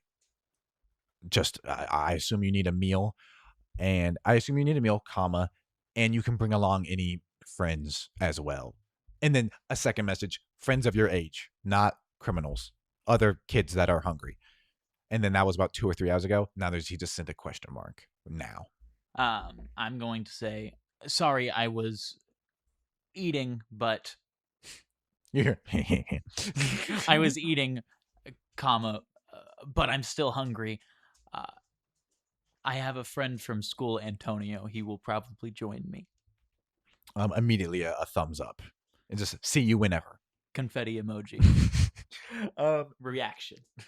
Yeah, Antonio, would you like to bring Ben? I'll text him, ask him if he wants to go. Cool. I'm having dinner tonight with a cop. We would be going as normal. As normal. As normal. Fair enough. Cool. Can I come, lol? Or are you just telling me? You said we're having dinner with a cop. He's just gonna respond, figure it out. Because why would to Dom? It's why would I tell you? Yeah, figure it out. Get it together. I'll ask my aunt. And then as you kind of return to the apartment, he goes, "I can come. What's the addy?" 1 sec. Go back over. He sent you the address. You can take the pen and link it. Cool. See you there, my slime. And then the message gets unsent. So I'll be there. And it's going to be he's going to react to it with the policeman emoji. You go back there and Antonio's still asleep. He's going to kind of kick the edge of the bed. Do you want dinner? We can go get it. Ben's coming. Do you know him? Wallcrawler. His name's Ben. You might have known him. I don't know. Where are we getting dinner? I shouldn't have told you. Where are we getting dinner? It's the only thing he got out of that. There's a cop friend that I have. He was asking me as Dominic not to go to dinner. Cool. Yeah, we'll be safe there. Yeah, I'm Yes. I think we have to go now. I kind of ignored him for a bit on accident. That's fine. Let's go. He gets out of bed. I'll bring some money. He grabs probably $70. Cool. You guys being walking down the street. Give me a perception check. 4. You come outside this small apartment, and there's a bike there that's red and blue, and Ben is sitting up against it, like looking around. Get the fuck out of here! No, I'm trying to figure out how you're about to kill me, and I think I'm not gonna say it. Let's go inside. I didn't ask him if I could bring you. It'll be fine. He specifically said bring any friends. Yeah. That also need food, because his perspective of you is that you live on the street and you do crime things for money and you're probably hungry. He doesn't know that you used to be or he does know you used to be a student. He knows you're back in. He just knows your situation is still rough and you've probably found other. Yeah. And specifically, he says, I had a rough day. He saw a lot of bad shit this morning. He was there. So he's thinking. We go up the stairs and knock on the door. Those fucking Stranger Things through the fucking door, the peephole, the 3 kids standing outside the door. Yeah. And it's like the fish. We're hungry. Yeah, you just go there. He texted you apartment 6E and you buzz that one and he opens up and you come in. Hey, is your dad here? He was kind of rude. So you get to the front door. What do you do? I already said that I knocked. Yeah, you knocked. Oi! It's Dom. Dad. Oh, hell no. The door's open slowly. I'm here to see your son. He invited me. And us. A 90-year-old man with dark skin and like crazy white hair. You Bolivian? My father. You Russian? Yeah. The door shuts, and then you hear the lock's gonna come in, and he's like hiding something, a double-barrel shotgun. Alan Jefferson comes around the corner. Table's in there. damn. You can't fucking threaten kids. Thank you. He walks in, takes a seat. You guys sit down. He comes. So, how do you guys know each other? We all go to Foglum. Cool. He just set some hamburgers down with some like mixed vegetables and like tall glasses of water. I mean, I also have a juice or milk if any of you kids want them. I'm fine. I've had a lot of liquids today. And Tony goes, do you have any apple juice? Yeah, no problem. He puts a jug in front of him in a glass. And then Ben goes, I'm fine. Thank you, sir. If this is what was a problem, we don't have to talk about it, but I saw you on the news today. In one of the blurbs you gave me, I saw him on the TV. Yeah. A shootout happened today. A lot of people got hurt. Just had me thinking of you kids out there alone. One of my dad's friends was there. He then sits down at that point. I'm sorry. I heard that he got blown up. I'm trying to get some information on what he looked like, probably, even though that didn't hurt. I don't know about that. I know about your parents, and I remember you, Ben. I don't know you, Antonio, but it's tough to lose a parent. And kind of confirming the sympathies, Antonio just nods because we know his sister cares after him. I did have something I wanted to show you, and I didn't say this. I meant to. Can I have washed off the locket of blood? Yeah, you're fine. I found this as well. Not to make you do your job right now, but I think it belonged to Juno. Belongs to Juno. Yeah. I don't know if that'll help. I wish I could look at this and say, oh, the way the sediment sits on it, they're at the gravel dispensary. I don't know. I'm sorry. I can take this to my people and see if we can do any deeper investigation. Or you can hold on to it. And he kind of like shuts his eyes, wincing after that, realizing, even if you don't understand this, he unintentionally said, this probably doesn't fucking matter, with him saying you could hold on to it. I'll take it. Yeah. Eat, everybody, eat. Thank you. And he's gonna just slowly eat, probably like not actually finishing his plate, eating around the edges, that kind of thing. Wincing in pain, Ben is eating heavily, and Antonio is eating like respectfully, but he's clearly famished. Do you know why all that happened?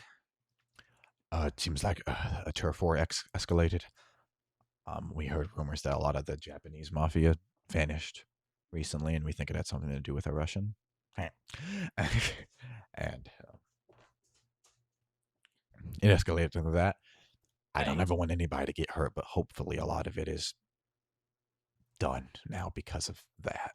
Dom is under the table going to start texting Ben and say, can I tell him about ABT pictures? And you can just, you don't have to text him. You can just like open your notes app and type that and show it. Yeah. Ben just like shrugs gently and eats. Ben was in the area and got some pictures of it happening before the cops got there. If that's something you'd want, he was safe. Yeah. And he like looks and, is that true? And Ben just nods. I left the SIM card at my apartment, but I live right next to you. It's like a 2-minute bike. I can go grab it right now. And Jefferson goes, I wouldn't ask you to do that. Ben goes, it's fine. I swear. Ashton doesn't want to let him go, but Dom would have no issue. He just steps out. I'll be right back. Thank you, Ben. Thank you for telling me that. There's a couple persons of interest, just super able individuals that were trying to find out who can do what. There was a lot of evidence. Do you have any questions? What do you mean? What are the things you don't know? Can't tell you. It's a classified police investigation. There were a lot of powers at play there, and we want to know who was what. There was For an example, some metal was happening, and there was a metal guy. Stuff like that. It could be related, it could be not. It could be just the way that the wall fell. I know the Russians were looking for the source of super temp. The Japanese were supplying it. How? Please don't ask. How close into the Russian mob are you, son? Not at all anymore. Okay. And then, you know me. I don't. I wouldn't do anything. I wouldn't do anything like that. Antonio just kind of looks at the intimate conversation. May I use the bathroom? And he just, right down the hall, left, front, right. And Antonio Left, goes, and then left, right. And then just, it's just you two talking. You can tell me anything you need to tell me. I can't.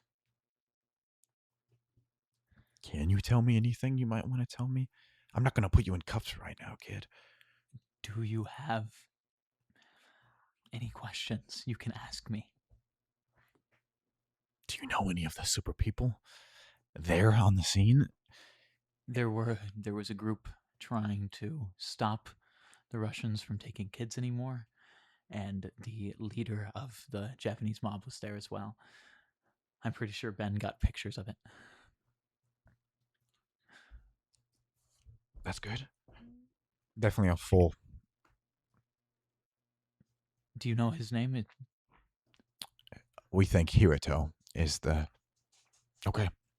We haven't even had the front runner. They had a house far out, and they cleared out of there too.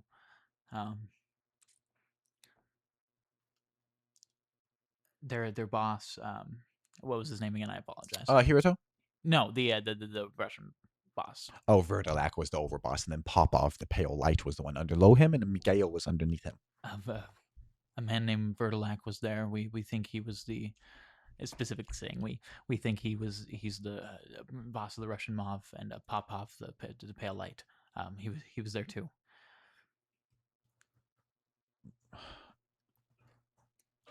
I think you should leave town.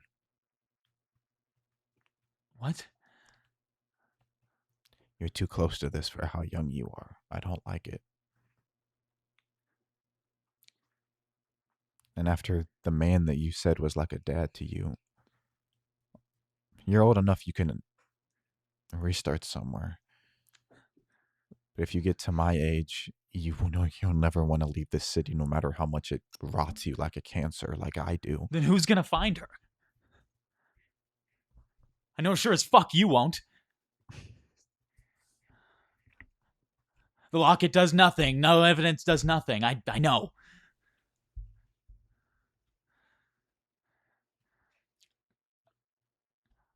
I get you want to protect the sanctity of my youth or some shit, but fuck that. Who would save her if I fucked off? No one.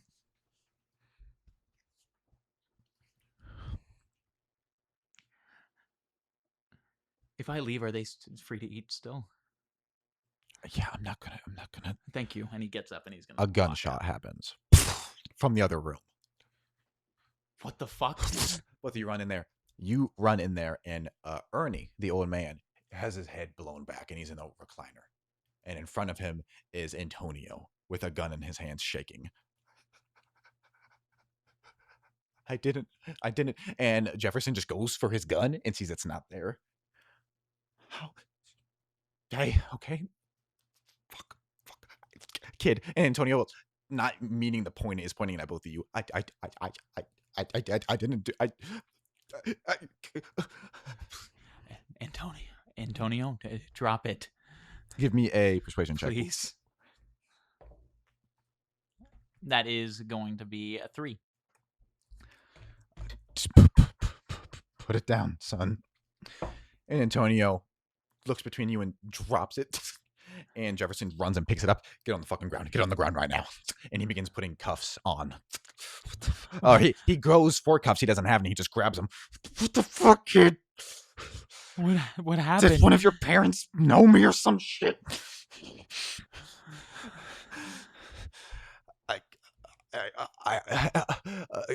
Kid, I need to go into my room. There's a radio in there. I need you to go grab it now. No. Dom. And he's going to use his weapon manifestation. He's going to make a club of bone with his arm and knock him out. Hit him on the back of the head. Jefferson. You just begin approaching, and he goes, "What the fuck?" And then I'm sorry. A flash of light occurs, and the gun was in his mouth, and he drops, and Jefferson's killed himself. And Antonio just backs away. We need to leave. He's going to pick up Antonio and quickly begin trying. You turn, there's a man in the door. Do I recognize him? Give me a perception check. That is going to be in 10. Just a black outline, like a suit. Dominic's going to dive at him. Give me an attack. More glob than man. Give me an attack. Liquidize. 17. He speedsters out of the way, and you drop into the wall, and he incredibly fast. You've never seen a speedster up close. Damn, this is sad. He offered to feed some people on the fucking streets, some little fucking orphans, and then one of them kills his old man. He probably caught him stealing. Then he kills himself. You realize he probably put the gun in Antonio's hands. He probably put the gun in Jefferson's mouth. Damn. You don't do anything? You're going to stand out like a fucking idiot? Antonio stands up and he turns. Okay. He runs at Antonio. Antonio gets thrown against the wall, hits his neck. It goes at a bad angle and he drops to the ground. And he's just standing there. What the fuck are you doing? And he's going to just start like whipping his hands around. Give me attack rolls.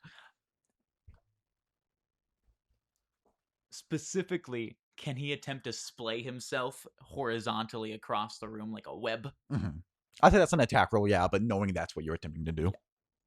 Because I think that would be the only way you could think of hitting him. Just cover the room. That would be 26. Then give me an endurance check. As you like spread yourself and you do catch him and you just kind of... 10. He liquefies you. You are not able to hold your form and you just drop. And he's hurting you like it feels like you're being electrified. And he looks back. Damn, his neck is all sorts of fucked up. And you look... Who are you? You know, he's going to need a doctor, but... I'm going to kill you. I'm going to kill you. Your prints are all over this place. I'm going to kill you. You know, if you call... And he like specifically liquefies your jaw and your jawbone drops to the floor. If you call the cops, you'll be fucked. But if you don't, he'll be fucked. Because your prints are all over this place. I suppose you could try to get him to a hospital yourself, but you could probably fucking kill him. And Antonio, like, his neck is broken. You know, Verd just wanted me to kill you right here, but you really fucked with my kind of 5-year plan. You know, I put a lot of time, all the evil shit I've done to move forward, thrown out the window because of your fucking idiocy. So I'm going to torture you. I'm going to torture you a little first. As he's saying this, can I attempt to get some part of myself underneath his clothing? Yeah, give me an attack roll. Not attacking him. Trying to same roll with your prof and your agility and your d20. Yes. He said, I'm going to torture you. I plan to torture you a little first. Torture your mind and your body. 22. You're fighting through the vibration. You are able to slide into his sleeve, and he doesn't seem to notice. And I want to leave a part of myself, like disconnect from it. Probably a finger or something. Give me an endurance check, because this is a new thing you've never tried before. I've tried it once, and Did it work? The thing died after a while, and I am trying to give this one enough that it'll stay alive. Cool, so give me an endurance check. Unnatural 20. Yeah, you do that, and then he drops you, and you're just a puddle on the ground. He drops a key card, or a flash drive. Here's where he is. Keep up, and make your decision. And he kind of like stomps on your wetness like you're a puddle, and goes out the window. Or out the front door. So yeah, Antonio was just walking to the bathroom, walking back, talking to Ernie. That guy ran up, put a gun in his hand, shot him. stole the gun. And then Jefferson was there, and he just forced that. Dom and is now you going look. to. The 3 options he gave you were call the cops, but your fingerprints are all over this place. Don't call the cops, and he's dead, or try to get him to the hospital. What Dom is going to do, as a glob on the floor, he's going to crawl towards Antonio. And you do begin to regain yourself at this point, but you got to grab your jawbone. He is going to attempt to push part of himself in through sometimes one of any of Antonio's orifices. I don't want to describe it. And attempt to set his spine back from inside. If you want to do that, give me a medicine check, knowing it could heavily hurt him.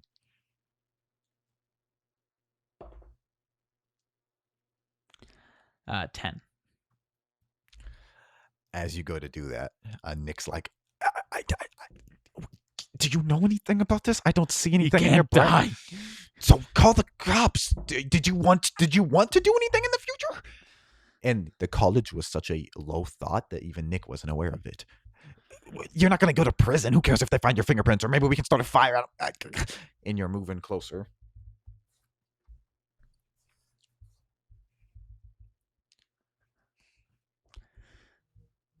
If I can't save him, how can I save Juno? And he's going to continue. You try to slowly move it. And you just move at a bad angle. Kill Anthony. Or Antonio. We have to start a fire. We have to burn this place down. Make it look like they all died. And we can get someone smart to erase your phone call messages. And you just sit there in grief, knowing that 2 gunshots just went off. And you just get quick flashes of you in a van. And it's driven by Mikhail, who kind of looks like Proton, who kind of looks like Lieutenant Jefferson. And you're in the passenger, and you look back, and Ben is in the back, and Juno is in the back, and Antonio is in the back. And you're pulling up as everyone's smiling to the front of the college, ready for all of you to go as a group of friends. And then you look down at his eyes popped from your attempt to save him, his neck at an awful angle, blood pooling out of his mouth. Can you take over again and clean this? Yeah, I don't know if yeah. You pull out your phone, you text Ben, go home now. Put it away. He goes over to the front door, grabs a large table, puts it in front of the front door as banging begins, and then you just black out. And you come to on a rooftop, looking over it. Sirens, a lot of sirens. And a cop comes out the front door, takes off his hat, and just... How did it go? I couldn't suck up the blood perfectly, so all that happens is Lieutenant Jefferson, shots went off in his apartment. There's blood everywhere, blood that they'll be able to confirm is his.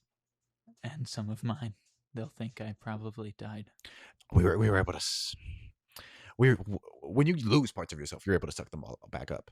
So maybe fingerprints, but I doubt they'll test for fingerprints. After that, yeah. It looks like someone killed the 3 of them as he invited Antonio over and took their bodies to dispose of them. And you burp a little bit. Thank you. We have those coordinates, right? Yeah. Should we call Lily or Mr. Bones, or do you want to just go there?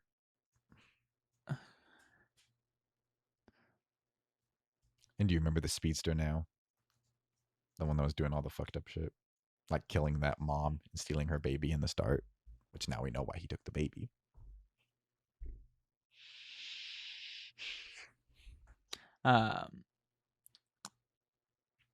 We could ask the champions for help.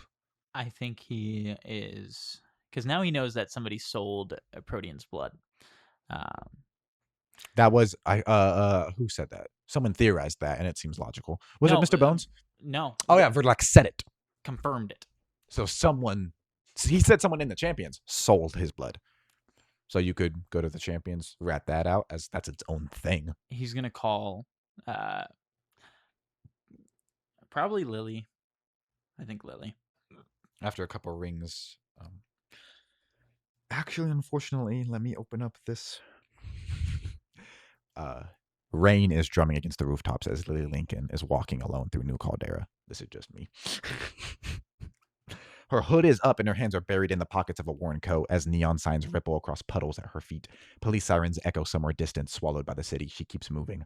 A delivery truck rumbles past. A homeless man watches her from beneath an awning. Nothing unusual until tink! Something metallic lands beside her boot. Lily barely has time to glance down before another strikes the brick wall beside her, then another. 4 small steel discs, no larger than a hockey puck. Their centers split open and a violent pulse erupts. The sound isn't merely loud, it comes with a physical force. A crushing wall of pressure slams into her skull. She winces and starts stumbling backwards. She instinctually throws out her hand. A nearby fire escape rattles. The loose bolts begin to vibrate, but the metal refuses to answer her. The sonic pulse keeps growing. The device emits overlapping shockwaves, frequencies colliding into one another in one unbearable scream, blocking her ability to use her powers. She grabs on her ears as blood trickles from one nostril and she grits her teeth. No, not like this. She reaches towards a nearby dumpster. Nothing. The pavement beneath her trembles. She falls to one knee as the city spins. A black van drifts into the alley. As Lily aims her hand at it, it skirts to a stop right next to her. The side door opens, hands go out and grab her and pull her in and drive off. And we cut to you on your phone. She doesn't pick up. Fuck Lily. He then switch over to Reagan, clearly showing his allegiances, and calls Mr. Bones. Hello? I'm back at the apartment. I got us some, I haven't ate in a long time. Antonio's dead. Tater. Where did you go? Lieutenant Jefferson offered a meal. A speedster came and killed everyone. Where are you at? I'm coming to you. And he's going to hang up and then head towards the motel. And he immediately begins calling someone. I'm going to give you a phone number. I need you to wipe several conversations on it and a clear of mine, okay? Okay. You're moving. You arrive back at the hotel. Are you going to the front door? What are you doing? Going through the front door past Tammy. Tammy goes, hey, I saw you guys leaving earlier. Antonio not staying in with us anymore? Probably not. Okay. Fee's the same. Let me know if you need anything. And any company or anything like that. I'm always up here, yep. Thanks. And he just walked And you get visions of that van even fuller. Tammy's there, Stacy's there. Just a friend group you never had access to. You had less and less of a family as you grew, and there was such a strong sense of family in that one van, all of you in it. And then you go up to the front door. I walk in. Reagan comes in. Or you come in and Reagan's just the door. Tell me everything.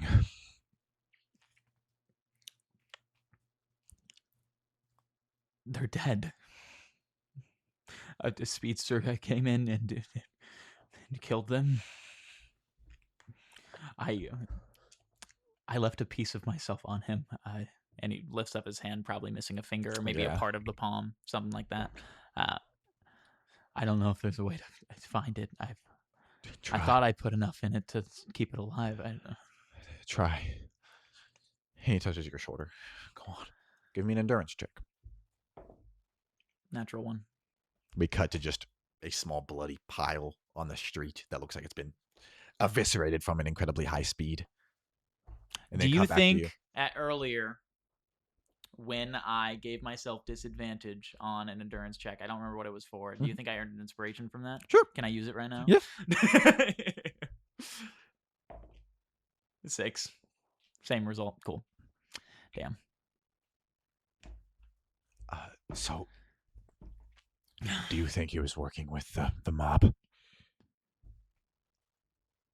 It said it was his plans. Saying that as if, you should know that, even though he's the one explaining the situation. So we still have to just hunt down Vertilac and fucking kill him. Yeah. Yeah, I can do that. and you think you have Vertilak's location, and you know there's a mole in the Champions of Caldera. You could do these separate. You could not even address the champions if you don't Let's give a go fuck. right now. Where? To the coordinates that we think. And you hold up the flash drive. He walks over to the computer, the last place he's probably saw Antonio and he goes, in this place. Yeah, and you freeze for a second. He goes, I don't know if you should put that in. Pop it right in. And it appears up just a refinery, an oil refinery on the outskirts of the city. Let's go. And he starts walking towards the door. If there's nothing else, you think of that mole in the back of your head and you fucking force it out. Because they haven't been any help. Protean fucking died. He can't do nothing. None of them can do nothing for you right now. It's you and Reagan. Reagan's the only one that I can trust. I called Lily. She didn't respond. It's just us. That's weird, but I don't know if I want her here to get hurt. If it's just Vertilak and he's as fucked up as he looked, we can take him. I don't know about the speedster, but I'm gonna eat him. Let's go. You guys go down the front gate. Tammy goes, leaving so soon? Yes, and he is gonna drop 10K on the table. Thank you. And he's just gonna walk out. Is this the last night you're staying with us? You have my number. And he's gonna walk out. Reagan goes, there's a nice ass computer in there and some clothes. Keep them, sell them. We probably won't be back here. And she just goes, okay. I'm pretty sure the computer was in the room already. Was it? Okay. Yeah. I can't remember if it was nice. Because I remember it being super nice. I think you guys plugged in like an enhancement that Protean gave you. Maybe. I don't know. Maybe. Or not. Whichever. I thought it wasn't nice. I thought that was like a thing. But okay, then yeah. Just, we left some clothes in there, he says. Sell them. You guys are just walking down the street. I need to stop correcting you on shit like that. No, you're because I think you're correct. Well, it just doesn't matter. And it's, even though I'm stopping the podcast to say this, it stops the podcast. And like, what's that going to change? Nothing. Yeah, but I like keeping the details straight. But you're true. Is there anyone else we can go to for help? I don't want any of us to die for this. For him. You said you didn't hear of a crocodile man here, and you don't know of anything bad he's done, and like he's like chill. Nope. Cool. He goes to his phone and it begins calling the crocodile man. Hello. Bing, bing, bing, bing, bing, bing. There's a FaceTime call coming in. At the same time as I'm calling? From him. Oh, okay. He's trying to turn it into a FaceTime call. I'd accept it. Hello. A large snout in front of the camera. What is, baby? And a little alligator glasses put glasses on his eyes. Dom, how can I help you? Large snout talking. How can I help you? How can I help you? He speaks into it and then puts it to his eyes with little old man glasses on it. I think I need your help. We found where we think they're keeping them. What the fuck? You look over at Reagan, the most floored you've ever seen him, and he's seen so much in the past few days. We would appreciate your help. No problem. I'll tell the missus to keep track of the kids. Thank you. I'll send you where we're going. You can meet us outside of there. See you then. It may take me a second. I have to kiss each one of them before I leave. It's a rule that she put, not me. Okay. Beep. He hangs up. He kisses the one that's electrical. You stole that joke from Transylvania, the movie, the animated movie. Is it? Oh, I guess I did subconsciously. Wolves. I watched that a lot though, so that is definitely it. I love the whole family too. I thought they were so funny when I was a kid. Those movies are low key good, except the newer ones are fun. Yeah, that's unfortunately any newer ones like. It's just once you hit the third sequel. Well, also like just I think I want to make a video essay on this, and I will go fast. I like how we're in a new resurgence of the Disney sequels. In the 90s, they made Ariel or Little Mermaid 2, Lion King. They made all of those sequels, and Cinderella. People didn't like them as much. We're getting into that too. Wreck-It Ralph 2 was over a decade plus in the gap. Frozen 2. decade plus. Hotel Transylvania doesn't really apply to that because like kind of Minions, they've been not milking, but they've been on top of that. That movie's about the characters rather than the story the movie presents. Yeah, they've been on top of that. But yeah, Frozen 2 after a decade. I wouldn't be surprised if we get Rapunzel or Brave 2 sometime. That'd be sick. And I wouldn't dislike it. Unfortunately, Wreck-It 2 wasn't great, and Frozen 2 wasn't great, despite Frozen could be an incredible fantasy genre at this point. But no, it's just interesting. We're getting a second resurgence of Disney sequels. We got one in the 90s for like 60s, 70s, 80s movies. Now we're getting one after like a decade. I just think it's cool. I just think it's fun. So you go die. Give me a perception check as you guys. He would have put on the last bulletproof vest he has that had less health. Cool. Yeah, just put that back on. Antonio had one on. No, you wouldn't have taken off his dead body. No. Cool. Do you think Nick would actually is the correct answer? So he ate the body. I think that was such a good ending for that scene. We didn't talk about it. Oh no, yeah. You didn't know this was happening, bro. I had you roll a stealth check and a perception check. Failed both. The speedster was stalking you after that. You could have not stalked you, and that could have been a very nice scene. If he had succeeded, or if you had succeeded and he had failed, he would have not known you were there. And if earlier, and also you could have not gone there, and you could have gone something else. I had an alternate scene in mind if you wanted to speak with Tammy and her parents, and then if he succeeded, Tammy and her parents would have, or if he failed, you would have been a nice scene. And that scene with Jefferson was going places, definitely. They would have helped the police a lot. Yeah, all that evidence you told him is gone. The photos, Ben's not bringing them. After he comes up and sees sees cops, he's like, and he sees your text leave. He's like, fuck. Unfortunately, that probably scares Ben away from vigilantism for a couple years. He probably doesn't release those photos like he was going to. If this hadn't have happened, that van scene was not going to be in a mission. Like if for some reason so much bad stuff didn't happen and we did have a super happy ending, it would have ended with you having a nice friend group. I knew 85% of the chance it wasn't going to happen. Because it's also better for you. Because I still want you to start Arthurian Academy, if you live through this episode and the next, a recluse. Definitely a loner. If you have one person, you're probably with that one person, whether it would have been Ben or Antonio or Tammy or Stacy or Juno if she's alive. You would have been just bonded to one person. And I think it is definitely, it's good that you tried to kill Antonio, or you tried to save Antonio and you killed him. That is very good for your mindset and self-blame going into college. If you even live. Yeah.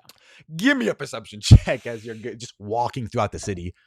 Reagan's car was totaled. 14. Reagan's car was totaled, so unfortunately. Can we attempt to walk past the crime scene and see if we see my bike? Yes. Give me another perception check. I did say it exploded. Oh, never mind then. But if you want to try to find alternate means of no, movement. I don't care then. Yeah, you guys are just walking. I'm sorry. You guys are just walking throughout the city. Eventually, you start walking on the side of the road in gravel. Do we have any, like, big game plan, or we're just gonna fucking kill him? He dies. Okay. Did the speedster, did it seem like he Verdak wanted you to come to him? Because if this is a surprise mission, this gives us a big advantage, kid. He just wanted me to know. I don't know if he's going to be there. If Verdak doesn't know we're coming, that changes things. I don't know. You turn around, there's an alligator. Hello. Did I ever ask your name? Folks call me Gator. This is the Crocodile Man. I did just say Gator. Gatuh. No, Gator. He kind of sits back on his ass like a dog. I met him in the sewers. Reagan shakes his hand. I know an animal person, but this... He goes, not a person, just an animal. Making go, okay.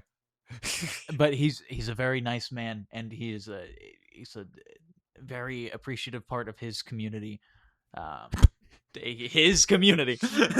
His children. Yeah. He's responsible for the Gator community. This has...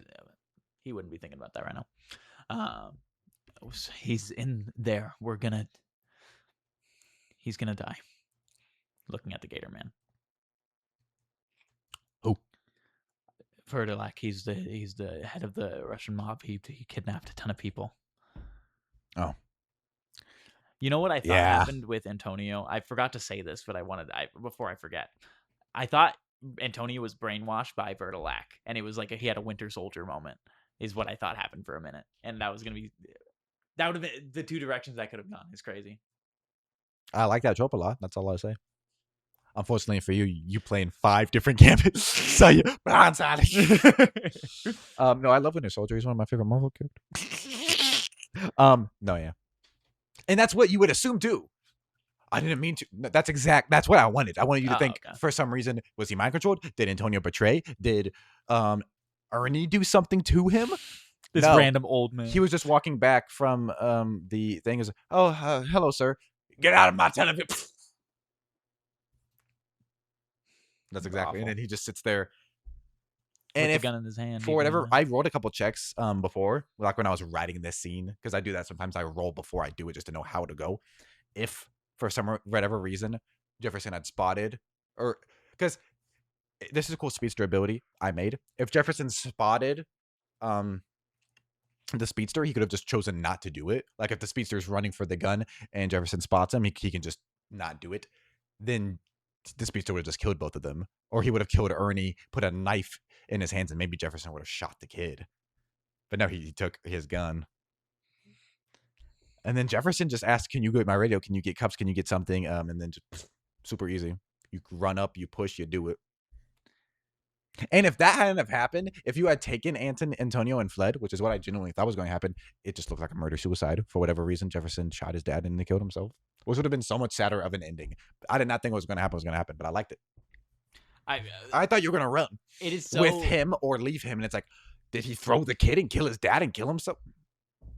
Which is so awful because, Jefferson is a good cop. That has been established. So to make it look like he, for whatever reason... Just turned bad. Evil. Because he's the bad guy. He's one of the bad guys. The speedster. Which we still don't know his name. We don't know nothing about him. The speedster.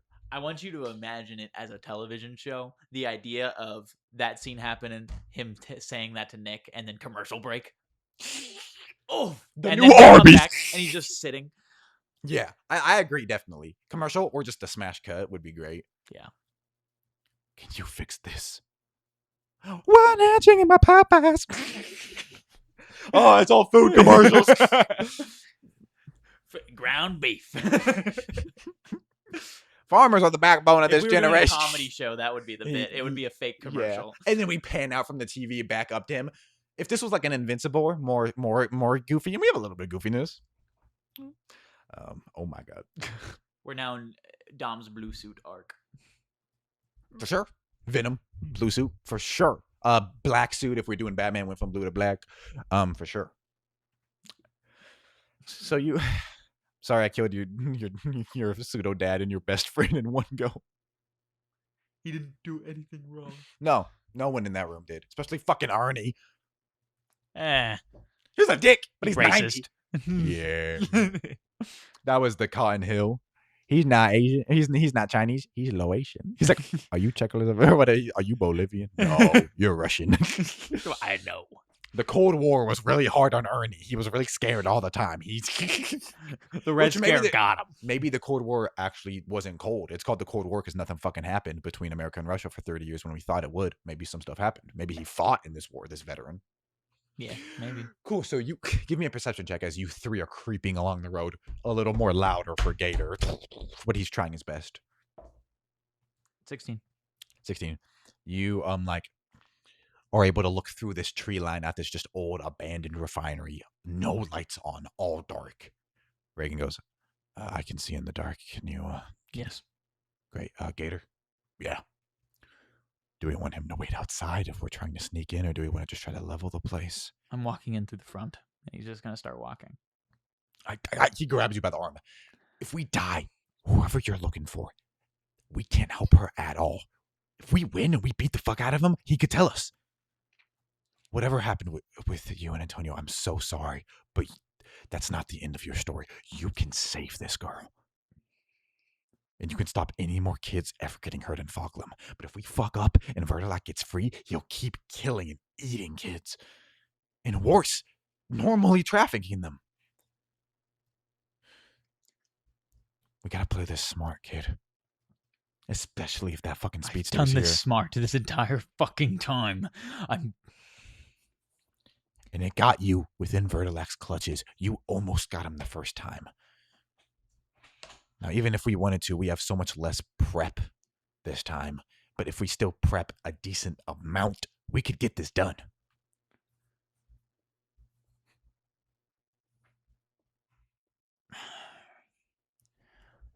Sorry,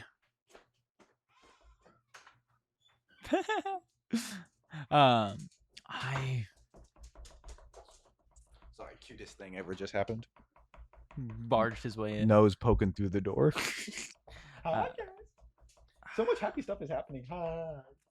Let me improve your mood with one of Gator's kids. Fucking hell. This is Zappy. You can change your face, right? Yeah. Do we know if Vertilak saw the pale light die? No, he was out the feet. Fucking took you.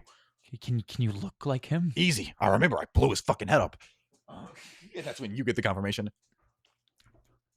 Luckily, he has like a shitty hoodie and baggy sweatpants on because his nice leather jacket got destroyed through bullet holes and torn. So he gets a little shorter, a little older. That slicks back white hair, very air of superiority. This should do. Does light affect you? Like, I know you're like, does it hurt you? Not like a flashlight or lights, no. I have a flashbang. If you brought it in there with you and just threw it in front of you, it wouldn't hurt you at all. It just blind you like normal. Yeah. Okay.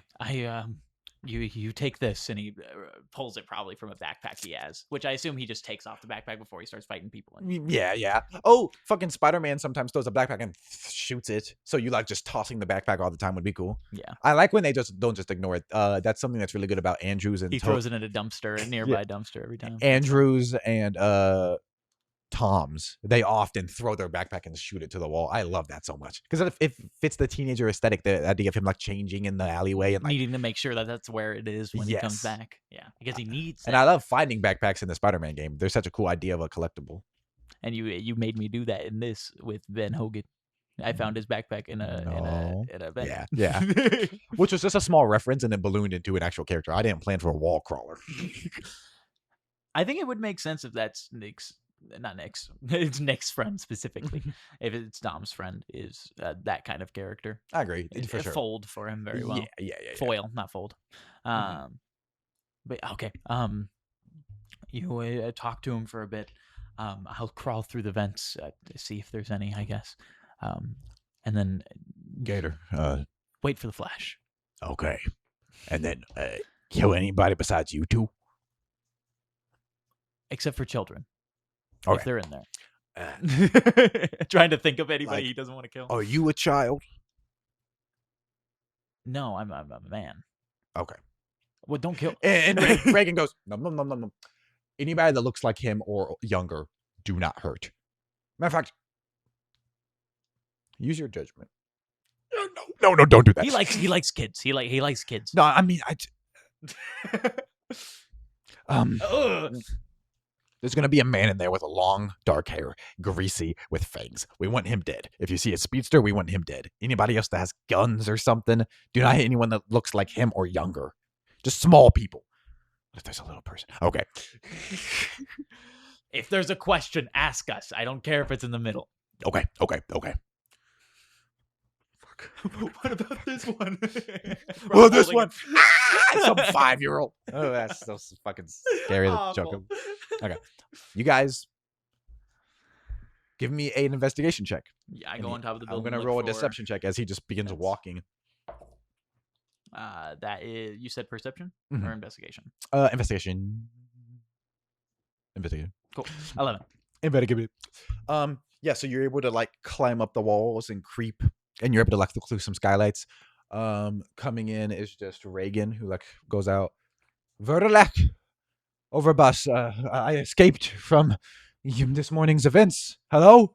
And the sound echoes, and you just hear Nick go, I didn't even think of it. What if this is a trap or something?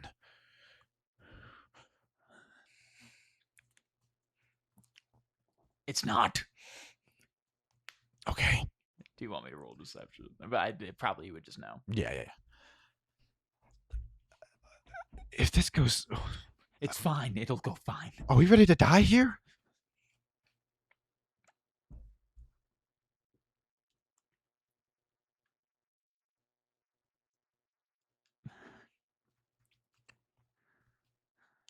I don't care. But you're not the only one in your body, man. You chose me. Yeah. Fair. You could have chose Steel Sergei if you really wanted to. What? I couldn't have gotten through his skin. I thought about it, and I'm not as swift as the other guys. They can go through mouths. Yep. Just keep waiting. I'm with you to the end of the line, brother. And you hear movement ahead of you. Just something settling on the rooftop, and you look up. And it's Juno just staring. Juno? Before her face splits. And at some point in time, she got infected with one of your creatures. And you hear Nick go, fuck.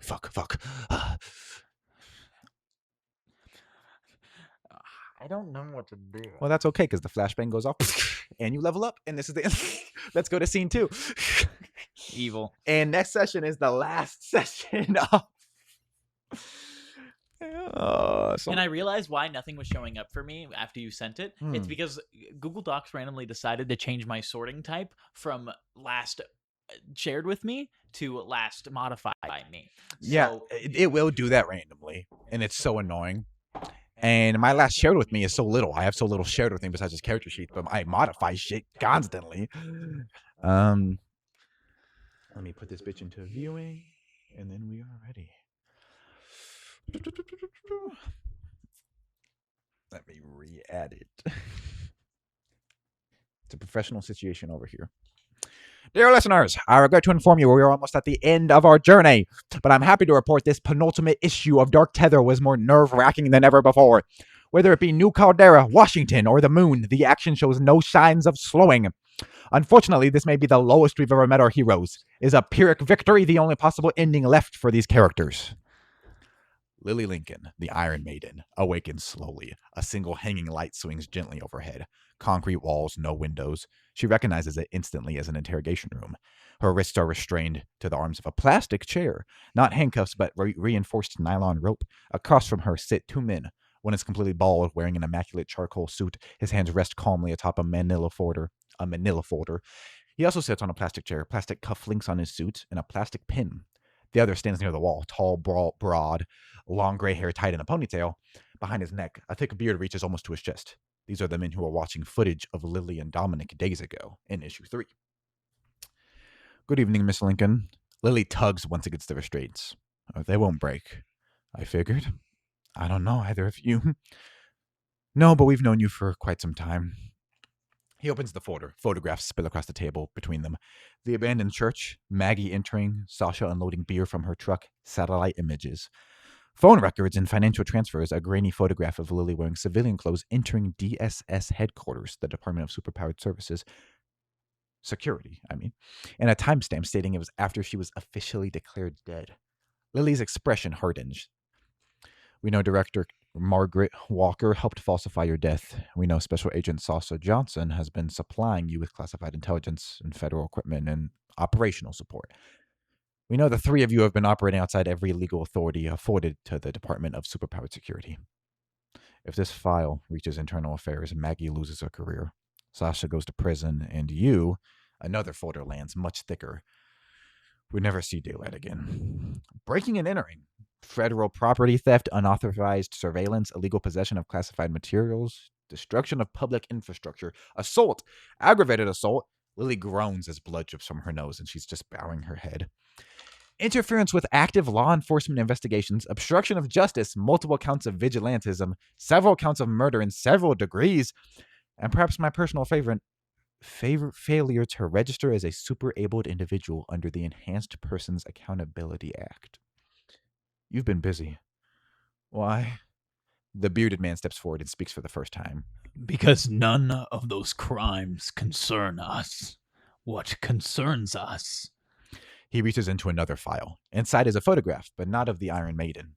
An old photo of a devastated laboratory, fire and collapsed concrete, emergency responders approaching. Is how you became Iron Maiden. We know where it happened, the same event that transformed Bedrock into one of the Supreme Saviors.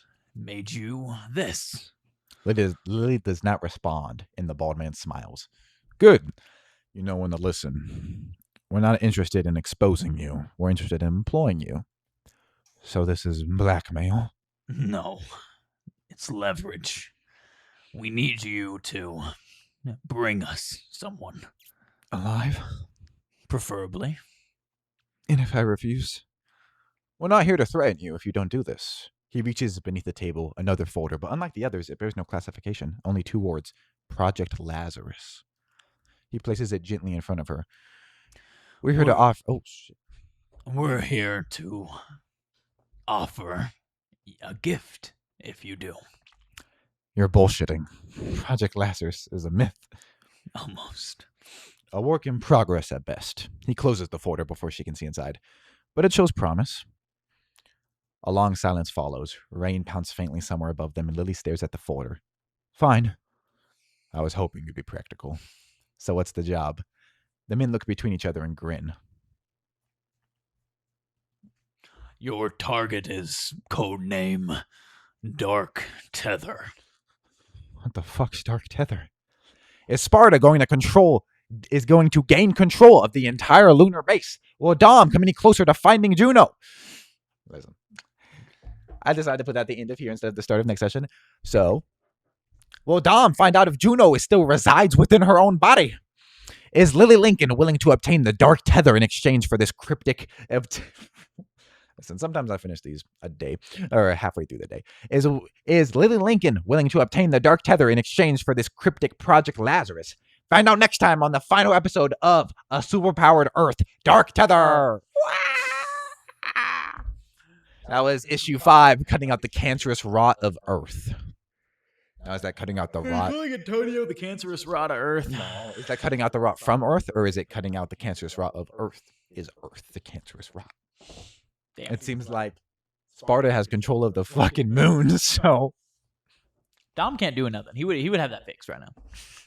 That's so fun. We saw another person, if they got infected and their body reacted differently. She said that the creature said Sparta's blood was gold.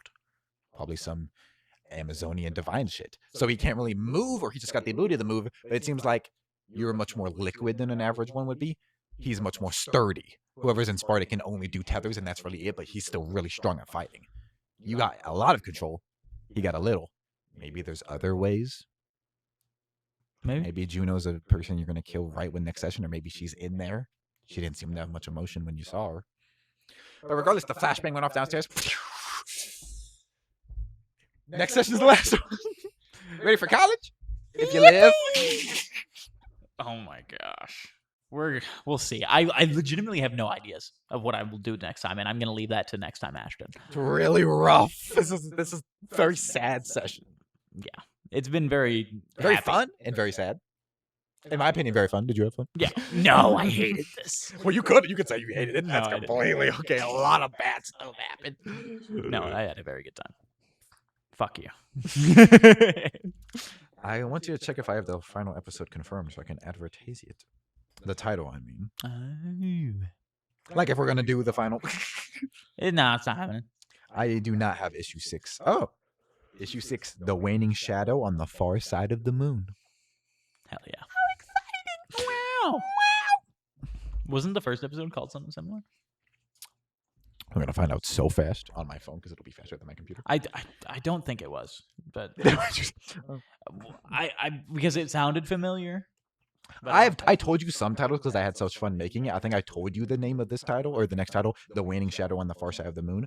But we're going to find out really quickly going to the Handy Dandy Hadja Studios YouTube channel. Not Handy Dandy. I don't know why that's how I described it. We're going to go to it's the handy and it's dandy. It's handy and it's Gives dandy. you information about D&D and the episodes are titled The Strange New Evil from Outer Space, A Cautionary Tale to Never Meet Your Heroes, A Violent Predisposition for Chaos and Hate, The Astonishing Tale of the Amazing Aliens, Cutting Out the Cancerous Rot of Earth, and the dark shadow, the waning shadow on the far side of the moon.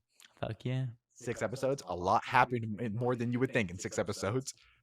There's Washington shit going on. That Washington shit is now here. Yeah. Moon shit going on, which is about to be here. And you found your main bad guy, and you kidnapped Juno, which You kidnapped Juno, or you found Juno? he kidnapped Juno. You said you kidnapped Juno. No. This isn't going to happen because whatever is in Juno, whether it's a directive or whatever, she's going to attack you. But if Juno fled and you fled, and She was just out there. poor fucking no, I mean like in this instant, if she jumped and you jumped, she's gonna attack you. But you would most likely leave poor fucking Reagan down there to deal with Vertilac, who looked like a big guy. I don't know, with the fucking gator there. We'll see. You fucked up Vertilac more than I thought you would. I'll say.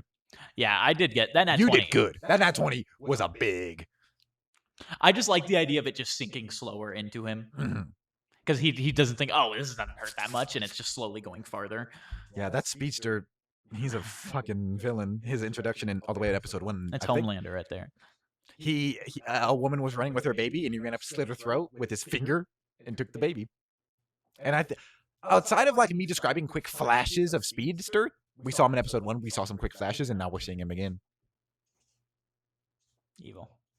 Weird, strange, evil. Anyway, unless you're looking for something. I'm done. I've done enough today. You've done enough hurting me. Thank you very much for joining us for Dark Tether issue 5. We had a very good time this session. Please check out all the rest of our content. We have Star Wars content, freaking Game of Thrones content, D&D adjacent content. All very good. Please go check it out. Great content. We're finishing our 2-parter Monday, so you can watch part 1 now. It takes place in Thebes right after Oedipus is king, if you're a fan of that genre. But once we have a later one, because that's so early on in the timeline, once we have a later one, which we'll have a later arc, you guys can be like, oh yeah, I know about Heracles, Odysseus. So much little has happened. Sorry, you were doing such a good outro, and I fucked it with my fucking Monday. We're doing Greek part 2. Please join us for that on twitch.tv/Hydra Studios. You can find us on youtube.com/Hydra Studios. You can find us on TikTok. I think you can do tiktok.com/Hydra Studios, or you can search us up on TikTok, Hydra Studios. One more. Instagram. Oh, I forgot about Instagram. Instagram, check it out on Instagram. On our Instagram and TikTok and on our YouTube Shorts, we just post meme content using audios to talk about D&D. If you guys ever have an idea or something. But I need to start writing stuff down. But thank you very much for joining us. We will see you next time on Dark Tether. Bye-bye.